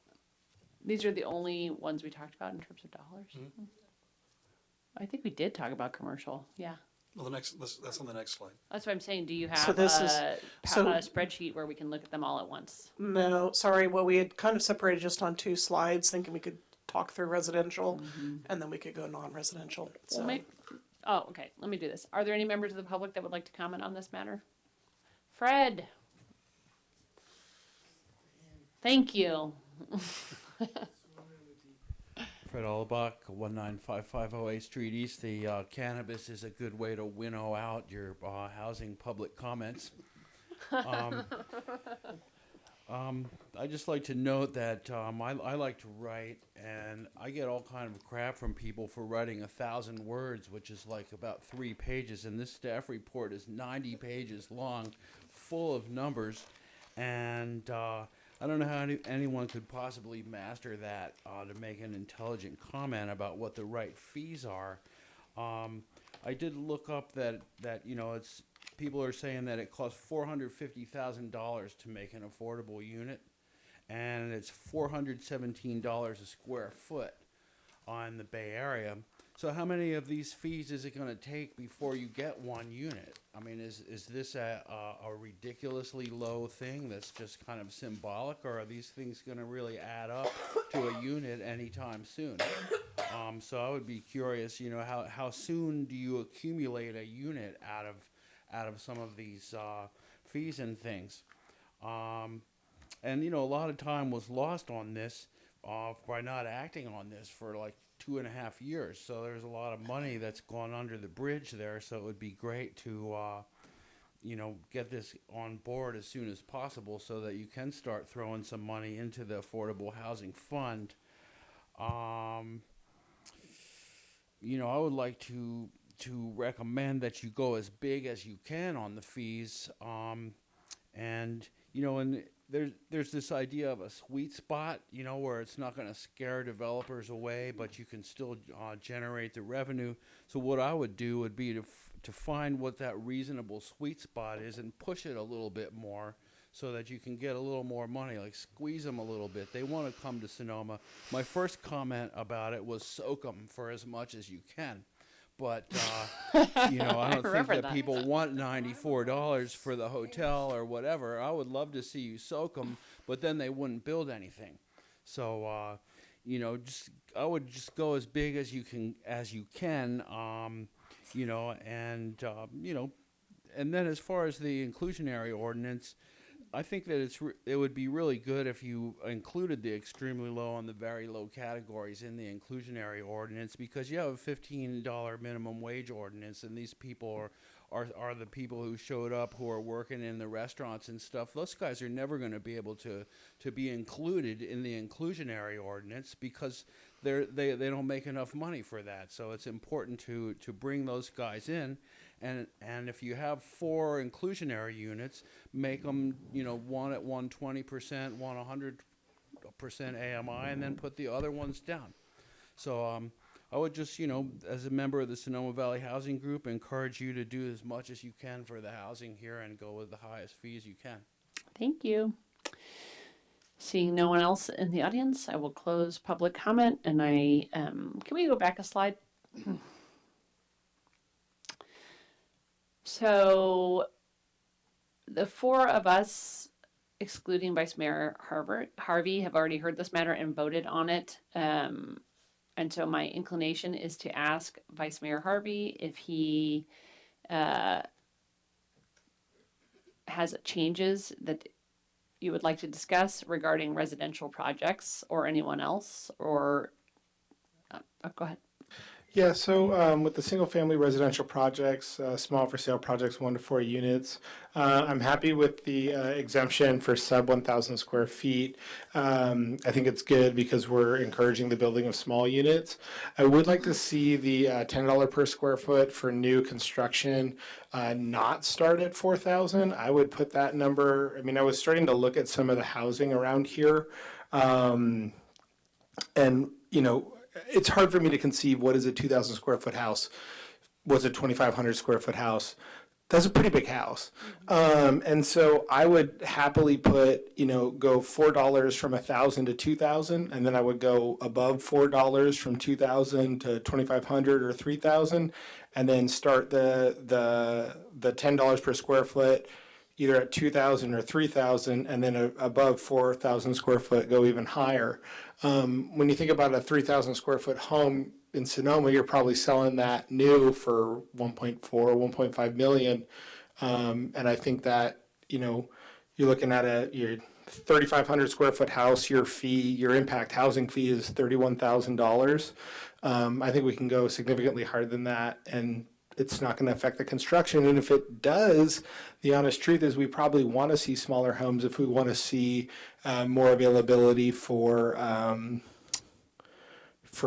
workers, middle income people, things like that to buy homes in Sonoma. So we probably want to do more to encourage the smaller units. I'd like to hear people's comments just on that item. I have other adjustments that I'd make as well. But Councilmember Hundley. I agree, and I think that the future is going to be smaller and denser anyway, so we like smaller, and this is a great way to at least make more money off of larger houses, if not incentivize smaller houses. So I think lowering the $10 per square foot threshold. What did you pick a number? Can we put up the sliding scale chart? Did you say? Is it hard to do What do it? you wanted the threshold to be? Okay. I would put $10 per square foot at 2,000. I would also do that. So so that would be for 1,000, for 4,000. Oh wait, yeah. Where's the? And then I would go up again at 3,000 to 4,000. I would go up again at 4,000 plus. I think I would just move. Oh, let me get the chart. What page is it on? So David. So the chart is on the second page of the supplemental. It's a colored chart. That's where it shows. So David, is that what the market, do you find? I mean, we could make the market whatever we want it to make it, but is the market looking at smaller homes? I like the idea as well. The answer is yeah, and certainly in the last couple of years, you're seeing a trend towards tighter postage stamp kind of housing, even in single-family detached. So I think we can make modifications to this in return. But in Sonoma, I mean, I drive down 5th Street West all the time, and there's that new huge monster home that went in there. On West Main Street, there's another huge home that's going in there. There's a lot of these little cottage homes that are getting ripped out, and they're replacing them with 4,000 square foot home. And it honestly doesn't really fit in the neighborhood. And at the same time, we're going to be collecting, okay, you got a 3,000 square foot house, we got $24,000. I just feel like if you're going to do that, let's soak 'em. I'm sorry, do you feel that might be used as deterrent to be, what would, So I it's like it's that it's there's a certain level of money and wealth where we can't deter you, right? I mean, right, there's people who have so much money that even if it was $1 million at a 3,000 square foot home, whatever they want to do it, they'll do it, right? So for some people, it may be a deterrent. For other people, it may be it may just we get money because of that. We get more money because of that. So, you know, for some people it may deter it and they're going to limit the size of the house that they're building. They're building a smaller home, which in turn will be sold for less and whatever. And then for other people, it'll mean that our housing trust fund gets more money and then we can get a unit faster and provide for working could families I earlier. Thank The you. right lip. Amy, could I, Yeah, Madam sorry, go Mayor, ahead. could I ask another question? So for 1,000, I mean, what does somebody have to make for 1,000 square foot house, do you think?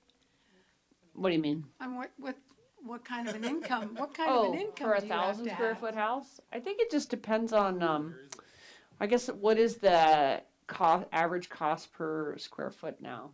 Maybe it's $500 or something. So, you know, maybe that's a $500,000 house. So, Councilmember Cook? You know, I think that we looked at a lot of different things here. I'm not comfortable with any of the changes that I just heard, so I would be sticking with this, you know, what we were talking about. Because I understand what the council is trying to do, but you have to be careful of what, we say how expensive housing is in Sonoma. Now you're adding more money, and you're saying that people can't build a certain size house. That just doesn't sound American or in a democracy to myself. I think that you have to have it fair. I think we're doing some great things with our housing fund and everything moving forward. But this is just going back to what we were just talking about, taxing the cannabis. If you make it too much, you won't get anything built. And you can't start targeting different groups, especially here in Sonoma. And to answer Madeline's question is, you know, it's all location. Different prices, different there. People are getting priced out of Sonoma, and this is going to make it worse. Madam Chair, if I can just make one comment. There's a difference in this chart, and I want to point you to it. The first piece right now that we're talking about two different things, if I can just point. The first thing is where you have no requirement right now for an in lieu fee for a developer that wants to come in with 3 lots or 4 lots, you get nothing. So what we're doing here is suggesting that you do a fee for that, because right now you only catch the guys that are doing 5 lots or more. Yeah. That's a difference from a person that wants to come in, add to their existing home. I think we understand that. Oh, okay, I'm sorry. Yeah. Councilmember Hundley? Oh, well, I just wanted to go back to the Nexus study, which has been a very long time since we talked about that. But when they crunched all the numbers and determined what the cost, adding a new house in Sonoma puts a burden on our affordable housing needs because of the employees and services needed to serve that house. So it's like, it is like a number that is derived by data. And so the numbers that they gave us were significantly higher, like $22 a square foot, $27 a square foot. Like that is how much it actually costs. So every time you build a house that's not an affordable house, you actually make your affordable housing problem worse. So there is a cost there. It's just being taken from one side. So that is why. But I do think that, you know, there's policy decisions there, and that's why, you know, small I think could be lower, whereas larger houses, that's putting a much bigger burden on our affordable housing market in the first place. Vice Chair Harvey? And I would disagree that this would affect housing prices in terms of affordability for working class or middle class people. It would make it more expensive for people that have a lot of money, but we're talking about new construction, number one. And a 2,000 square foot home, there ain't a teacher in the United States, unless they already have inherited a whole lot of money, that's going to be able to afford a brand new 2,000 square foot home in Sonoma. So because we're already exempting from any amount of fees the 1,000 square foot homes and below, we're already kind of providing to make sure that we're not incurring any fees on what we would consider more affordable housing construction. We're saying that when we're getting into that second home, million plus range, that's when the fees are going to start to incur. And that's not affecting housing affordability. If anything, it may improve it because you're going to have smaller homes built as a result, or you're going to have money going to your affordable housing trust fund, which will then allow you to build affordable homes. So I would disagree that that's affecting it. Yeah. I mean, just to be clear about what a 2,000 square foot home is, it's a 100-foot facade, which is like most houses. That's the length of your lot, and 20 feet deep. It's not an enormous house. Many people in Sonoma, most houses in Sonoma are probably between 1,500 and 2,000 square feet. That's every house in the entire town. That's not a palatial mansion. I think my house is probably 1,800, 1,900 square feet. I got 4 people living there. It's not giant. Yeah, my parents' house is 1,800 square feet, Yeah. and I'm happy we can. There's a possibility we could go to 2,500 or whatever. I just think that we should 4,000. I think starting the $10 per square foot at 4,000 is patently ridiculous. I think that is way too low, and still even 1,800. My parents bought their house. It was 1,200 square feet when I was a kid. They bought it for under $200,000, and now it's worth significantly more. They did in addition to it, right? And that's just the reality of Sonoma, right? Prices continue to rise. Again, this is new construction, and so I don't know. We can find a place where everybody feels more comfortable, but I'm comfortable at 2,000. I'd be comfortable at 2,500 too. Let's have a proposal, please. 2,000. 2,000 what? What is the price? Oh, that's when it moves up to $10 a square foot. What is it before that? It's $4 between 1,000 and 2,000. So the current proposal is $4 up to 1,000, and then starting up to 2,000. No, No, I think it starts at 0 to 1,000, nothing. 1,000 to 2,004, 2,000 up 10. Is that what you're suggesting? Did I get that right? And would that be the sliding scale from 1,000 to 2,000 square feet, as in the chart? Yeah, so the sliding scale, it starts at $10 at 4,000. It's moving that down to 2,000. But It doesn't. But from 1,000 to 2,000, we have it on a sliding scale, starting at $4 a square foot. So you want that incremental increase up to 2,000 to slide? 1,025 is 4,151. 1,050 is 4,305. It works out perfectly to make 10,000 at 4,000 square feet. So if you want to change it to a lower number, then you would have to change the sliding scale because it goes up incrementally up to 4,000 right now. Wait, what? Well, It's not a flat fee. It goes up based on the size of the property. It goes, but it stays the same at $4 per square No, foot. it doesn't. So basically, towards the end, you're like getting close to $10 on this chart, which On this scale, it doesn't yeah. have to be a sliding. No, I would change the fact that it's a sliding scale. Yeah, I would say that it goes faster because it gets to $10 a square foot at 4,000 per square feet, and I think that's too slow. I know, so we're saying this did you want it to be a flat fee or a sliding scale? Oh, as far as 1,000 to 2,000? I don't know. How hard is it to revise the sliding scale? It's just a math exercise. We can do that. I agree with the concept. I think it makes more sense. I believe that, that providing, for the smaller homes, I think it makes sense. There are places here for smaller homes. It's just that people aren't They're getting encouraged gobbled up. to build them. You see small homes all over Sonoma, big lots, and no one wants to buy them, put monster houses on them. So maybe So let's do a roll call on this. How about this? This is for a straw poll. It would be beginning at $4 per square foot at 1,000 square feet on a sliding scale, which would not be this sliding scale, but new one that has it work out where it makes it its way up to $10 per square foot for 2,000 square feet. And then there was an additional question about whether it should be more for even higher. It's like a 4,000 square foot house. Should that still be $10 or should it be more? So I wouldn't want it to slide all the way up to, I wouldn't want it to slide to 10. I'd want it to keep it kind of its current slide, maybe below 2,000 square feet, and then jump. I guess, but then you're just gonna get people who just build a 1950 square Well, foot but house. wouldn't that meet the goal then, if everyone just stops before they hit the escalation? I like the fees that are on here, like 2,000, like ending. I think that doing the sliding scale would be too aggressive. I agree with that. I mean, unless you exempt it at something like 1,500 square feet. So if you do a flat fee, it's slightly unfair to people who are at 1,000. So you're charging someone who does 1,900 the same as someone who does 1,000. That's the. Well, no, because it's per Per square square foot, foot. so you're still paying more because it's based on the square footage. Yeah.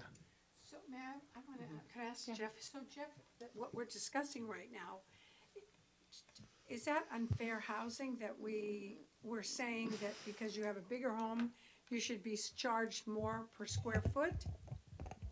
Or it doesn't, who cares? No, this is a policy decision by the council. You're trying to create a fund for more affordable housing. And I think these discussions are within the realm of reasonableness. They're not outrageously unreasonable, so that's all that's required. Okay, and I don't see anything wrong with this. Okay, so I don't know what the numbers are, but I don't see anything wrong with it. So just the revised proposal then is $4 a square foot for 1,000 to 2,000 square feet, no sliding scale, and then $10 per square foot thereafter. Is that the proposal? I think $1,000, $4 for the 1,000 per square foot. Yeah, just a 'Cause question of it. That's a two-bedroom, maybe two-bath house? I don't think so. 1,000 feet? No. The house I grew up in was 1,200 square feet, and it had 2 beds, 3 beds, 2 baths. So,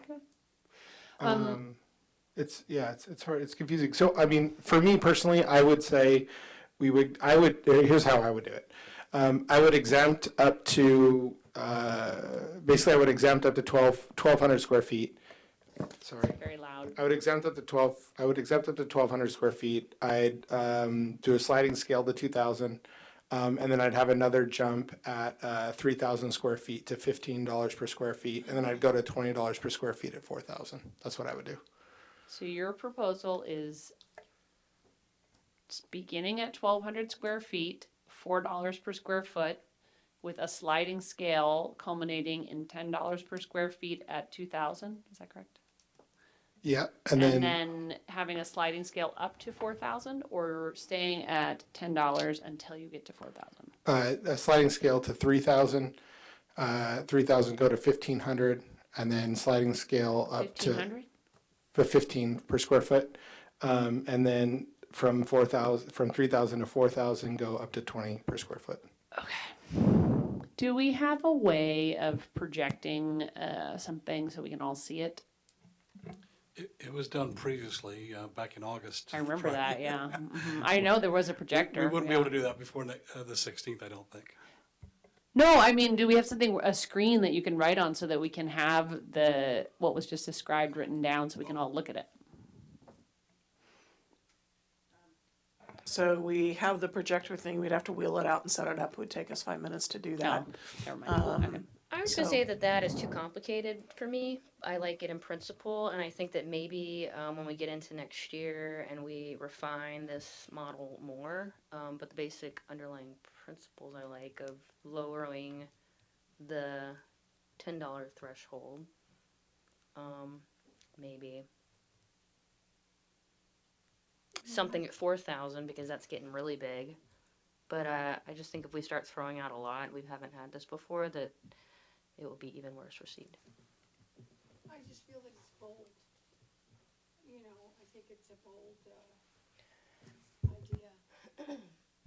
Well, tell me your idea one more time. 2,000, I got it. 10. Start at 1,200 instead of 1,000. So we'd exempt everything under 1,200 square feet. That'd be number one. And then we'd do a sliding scale from there up to 2,000 square feet where it would hit $10 per square foot. Then we'd sliding scale from 2,000 to 3,000 square feet. At 3,000 square feet, it hits $15 per square foot. And from there, 3,000 to 4,000, it slide scales up to $20 per square foot. And after 4,000 square feet, it would do what? It would just stop at 20 and run, or you could, that's what's on the charts. That's what I'm. So for a 4,000 square foot house, what is the, so it's $80,000? Is that what it is? Okay, so it's an extra $80,000 in fees if you want to build a 4,000 square foot house. So, can I ask a question? So how does that pencil out for the price of the land? Do you know, you know what Yeah. I'm saying? What do you mean? Well, what if it's, So Amy just said it would be for if you're building a 4,000 square foot house, you would, no, I'm talking about the smaller ones, and the land is very expensive. yeah. Well, that's why we're exempting to 1,200 square foot. 0 to 1,200 is nothing. 1,200 to 2,000 is between $4 and $10, basically. So let's say you have I have to look at the math so we have real numbers here. So if you had a 1,900 square foot project, let's say it's about we'll say it's times $9, it would be an extra $17,000 on the project. I mean, I can't imagine it's make or break. If you have a 2,000 square foot house, you're paying 20 grand, What's that? Nothing. right? On like So- a $1.3 million house. So one thing to keep in mind is, as a city, this would be the only impact fee we have. Where David and I used to work in the Sacramento area, you'd have a park impact fee, you'd have a street impact fee, you'd have a housing impact fee, and you'd be sitting with probably $150,000 easily on a single family residence in a brand new subdivision. It just adds up super quickly. So the only caveat I would have for you, and we can always revise this in the later, honestly, at some point, we should bring you park impact fees and we should bring you street impact fees, because these are fees that most other cities have, and it is a way of development helping pay and retain the quality of life that you have in a community. And these are areas that we used to have redevelopment that paid for a lot of these, and we don't anymore.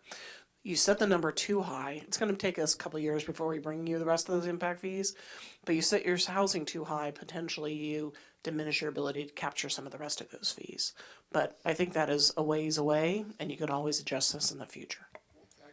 Well, I don't even know what I'm talking about at this moment, but what if that money that we're making from the big houses go into that housing trust fund possibly? Yeah, well, Right?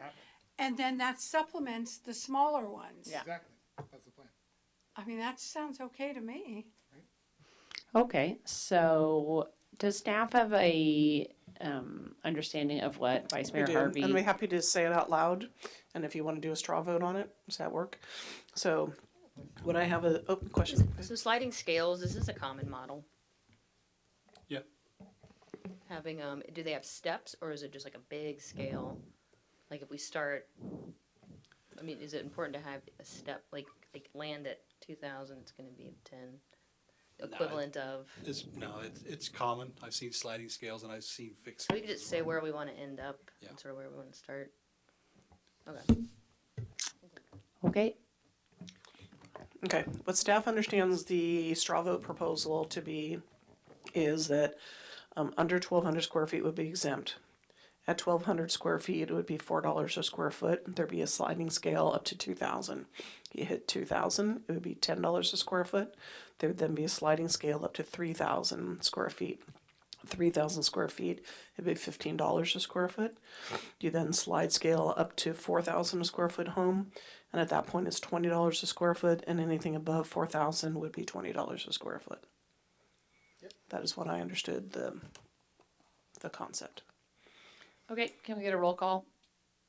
Councilmember Cook, No. Councilmember Hundley,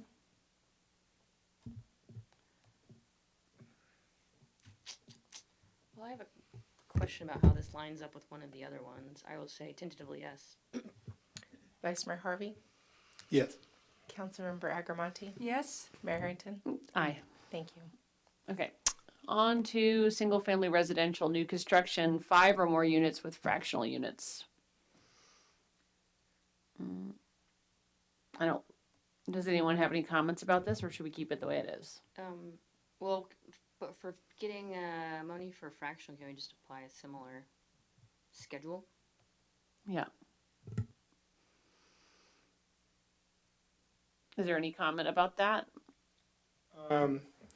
Where's I'm trying to find the fractional unit piece. Oh, it's on- in front of me. yeah. Okay, I'm an idiot. You're not. Oh, he's the nice. No, actually, I like this. I thought this was great, David, when we talked about it. I think it's a great concept, and I'm glad we're going to be able to grab some money there. And I do like that above 0.5%, you have to build the unit. I think that's good. Anybody else? Councilmember Cook? No? Councilmember Agrimonti? Aye. Great. All in favor of keeping it what is written in front of you? Aye. Aye. Anyone opposed? No. Good. Residential additions. Okay. Comments? I like it the way it is. Anyone else? I think that it needs to reflect our new system of new home fees. So I think it should be basically the same thing. Wherever you your house starts, it just kind of goes up from there.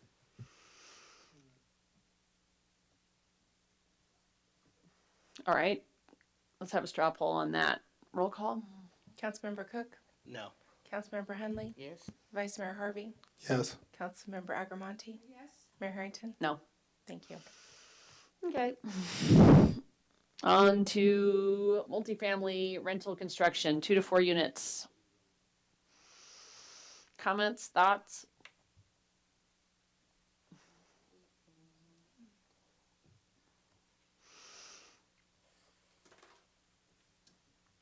I mean, I would just say that I think we should encourage multifamily construction and keep the fees reasonable. And this is a good type of housing for us to encourage. Agree. Okay, everybody who wants to keep it the same, say aye. Well, right now, a multifamily that would not have the same advantages as a single family. So I think that they should at least be as good or better. For example, if they were, there's no 1,200 up to 1,200. Whereas if it was a house, it'd be exempt. Oh, that's a good point. Yeah, if they're building smaller ones, we should exempt at a certain average square foot. So it's per unit. Yeah, per unit average. That would be. I like that idea. That's a really smart idea. So the fee would be assessed. Well, it doesn't have to be average. It could just be assessed per unit. Okay. What's the number? It would just be the same as the single family residential. Up to 1,200. Well, that 1,200 or. I mean, just the same scheme that was talked about in the first one. Yeah. But what's the Do number? we get multifamily that's bigger The than sliding 1,200? scale. Yeah, but what's the number that it's exempt? 1,200. It's the exact same scheme as the first one. Yeah, but are we going to get a lot there? I think we're going to exempt a lot more. People are Well, building we want to one encourage them. to be sub 1,200. Yeah. No, we want to encourage multifamily. We wouldn't want a multifamily to be worse off than a single family. Okay. Cool. Then, Do it. But then on the other hand, if once they get to 5, they have to add a unit, and so then if everyone's just going to stay at 4. There aren't that many 5-unit multifamily. Usually they're duplexes or triplexes. I don't even think there's that many 4plexes. It's pretty unusual. So I think typically it's 2 to 3 units in general. So I'm fine with the same scale as the single family residential, but it would be per unit, not the overall size of the project. Good. Okay, can we get a roll call on that? Councilmember Cook, No. Councilmember Hundley, Yes. Vice Mayor Harvey, Yes. Councilmember Agrimonti, Mayor Harrington. Yes. Thank you. Can we get the next page, please? Okay, retail and office construction. Right now we have it at $4 a square foot. That was less than the impact fee, and the idea at that time was that we wanted to encourage retail and office construction because we've been informed that that is something lacking in Sonoma. So, do people want to discuss this? Keep it the same? Same? Same. All right. Everybody who wants to keep it the same, say aye. Aye. Okay, great. Hotel construction. So I guess we left it at being between 7 and 15. I would support 15. So would I. Okay. All those in favor of 15, say aye. Aye. All those opposed? Okay, so that's where we're at, 15. Is there anything else on this item? No. No, what we'll do is we'll caucus and try to figure out how to bundle the ordinance changes with the fee resolution returned to your council. It has been tentatively scheduled for the 16th. We may need to make a modification to that. Mm-hmm. Okay, nothing like ending a discussion at 10 minutes to 10. Okay, the next item.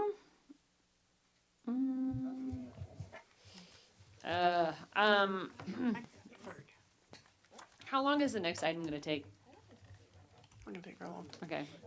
Report on the option of, item 6.3, report on the option of adopting moratorium while studying and adopting new ADU ordinance and other amendments to development code and soliciting direction from the council as to whether it wishes such a moratorium to be agendized for the December 16th or other council meeting. City Attorney Jeff Walter, delight us, please.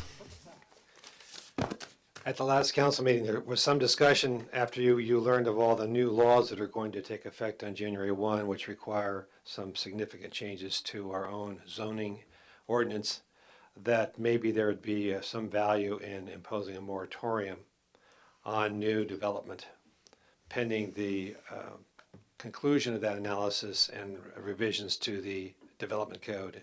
You may recall that there's a number of laws dealing with accessory dwelling units and junior accessory dwelling units that must be in effect by January 1. And to the extent they're not in effect, then those applications that are submitted after January 1 for, I'll call them ADUs, the acronym for accessory dwelling unit, are governed by state law by default, and only till the city then finally adopts its own ADU ordinance are the applications for such projects governed by city rules. And it may take some time before an ADU ordinance that goes through the planning commission but get back to the council is effective. Right now, we at staff level are considering bringing forth on December 16 an urgency ADU ordinance, not unlike your small cell facility urgency ordinance that was adopted several months ago, which would then fill the gap between now and when the regular ADU ordinance wins its way through the commission to the council and then finally materializes in an adopted ordinance sometime probably in the spring of next year. Urgency ordinances in the land use context are always a little bit dicey because there's a specific code section, 65858 of the government code, that lays out the way you go about adopting an urgency ordinance. It essentially says you can impose a moratorium while you're studying a new zoning code provision. Adopting an urgency ordinance that actually imposes rules and regulations is not expressly authorized by statute. Various cases have implicitly authorized that use of power, but it's not clearly enshrined in land use context. But it is done, and you need to make findings to support the urgency, obviously, that are supported by facts. So right now, the ADU ordinance, we think, will probably be handled okay because we'll adopt an urgency ordinance allowing then the regular ordinance to be processed in its normal procedures. Also, there has not been historically a great number of people applying for accessory dwelling units. So the likelihood of some army of ADU applicants slipping through the cracks is not high. On the other hand, we have, as we know, some standards in our development code that some claim are not objective and need to be fine-tuned and made more objective, because we also know that non-objective standards cannot be applied and control land use applications starting January 1. So the need to have those subjective standards objectified and have that done by January 1 is fairly high, because there will be applications that are submitted and some that are currently pending that may be affected and benefited by the new law in the event that we do not have objective standards, because you cannot apply subjective standards, which creates some difficulty in implementing our own zoning code.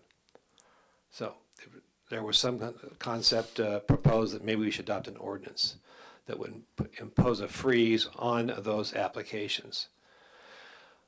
And there is a code section, which I've mentioned in my staff report, 65858, which the city council utilized, for example, imposing a moratorium on all cannabis businesses for a number of years pending the council's adoption of its cannabis regulatory ordinance in June of this year. That ordinance, however, has been construed by the courts as not precluding the processing of applications, but the approval of them. So even if you were to impose such a moratorium on all land use applications pending resolution of this objective versus subjective standards question, applications would still have to be accepted and processed.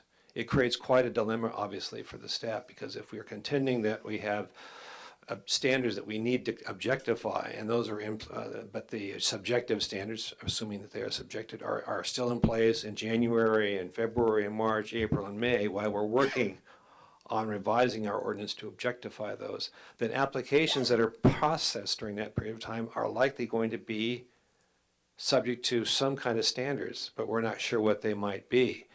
We're not sure what they might be because this new state law specifically states that subjective standards are inapplicable. So imposing a moratorium may not have, at least in that context, the desired effect.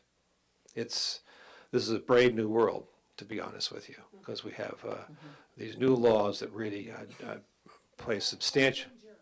What?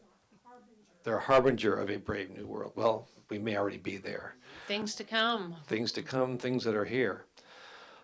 So it may help, the ordinance and moratorium may help, it may cause effect to deter applicants from submitting applications because they do know that if we have a lawful moratorium at the end of the procedural timeline, we can deny it if the moratorium is still in effect. So in the past, it has dissuaded applicants from actually pushing through an application, even though they know that we are required to process it, because at the end of the day, if the moratorium is still in place, the council or the commission, who's ever making the decision, can actually deny the project, the application, because of the moratorium's continued existence. Okay. Layered on top of that is the fact that on January 1, the new laws prohibit the imposition of moratoria. Unless you make specific findings that are an imminent, specific threat to the public safety and health, and HCD, the State Department of Housing and Community Development, actually review that ordinance and approve it. Oh, okay. So are there any questions? No? Is that it? One last comment. Okay. Right now, 65858, the code section I earlier mentioned to you that we use to impose the moratorium on cannabis businesses, is in effect. It's unaffected, at least today, by the new laws that go into effect on January 1. The council could adopt such a moratorium right now and extend it before January 1, because the initial ordinance that you adopt under 65858 can only last 45 days. In order to extend it, you need to come back before the 45th day and extend it, and you're entitled to extend it for 10 months and 15 days. So there's some argument, if we do all of that, we adopt it without, you don't need notice to adopt it. Then after notice and at a public hearing, you can extend it. If we do that before December 30, let's be safe here, and you extend it 10 months and 15 days or a lesser period of time, it may then avoid the new law. It may. I do not know whether it will or not. It may. Because the new law, as I said before, in January 1, says you cannot adopt a moratorium unless you have specific findings, and it has to be approved by HCD. So we would be able potentially to adopt a moratorium under the existing law, extend it before the year end, and it would buy us some amount of comfort. How much, I do not know. Okay. Are there questions? Councilmember Agrimonti? Well, first of all, I hate that word moratorium. I just went to the thesaurus to look for other words. So if we, just merely because we're taped, doesn't it sort of expose ourselves to the state, say, aha, they were trying to sidestep this? Yeah, it's kind of Well, like it's like not going with the spirit of the law. Well, it's a potentially legal way to buy the city some time. How HCD would react to this, I do not know. I suspect it would not be favorable, but the law may have allowed the city to do this. Well, it's interesting, small towns are always under, under demands because we don't, we don't compare with bigger cities. So on that alone, I would like to say I would like to protect ourselves. Okay. Are there other council questions on this? I'm going to take it out to the public for public comment. Fred, holding down the fort for the public. Thank you. Thank you. I stayed all the way just to have a comment on this. As I read the staff report and listened to Jeff's report, it seems to me that this looks like it's kind of a last gasp of local control before stuff like CASA and stuff from the state comes in to tell cities that cities have been too protectionist. And so the state is tired of it. There's not enough housing, and so everyone has a point, but the housing issue is serious, and so that's what the state is after here. But the small cities are interested in local control, and so I don't know where to really fall in on this myself, because if I was a decision maker, I wouldn't want to make a decision that would, I wouldn't want to make the wrong decision, but at the same time, I would want to really weigh in on getting the housing that's really needed here is what's the real issue here, and the AD and moratorium is from muerto, it's death, it's like killing it, so I can see why you don't like that word, but I don't really know what to think about this as a comment, but you have a moratorium, you extend it. I don't know what it's really going to buy the city, the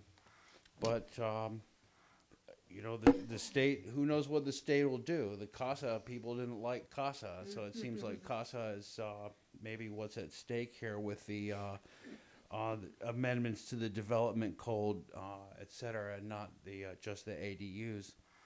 So. I don't know. I'd like to see the housing, and so maybe you could work on the house, get a moratorium, but then double down on getting the kind of housing that people are calling for. Okay, council member discussion. Councilmember Hundley.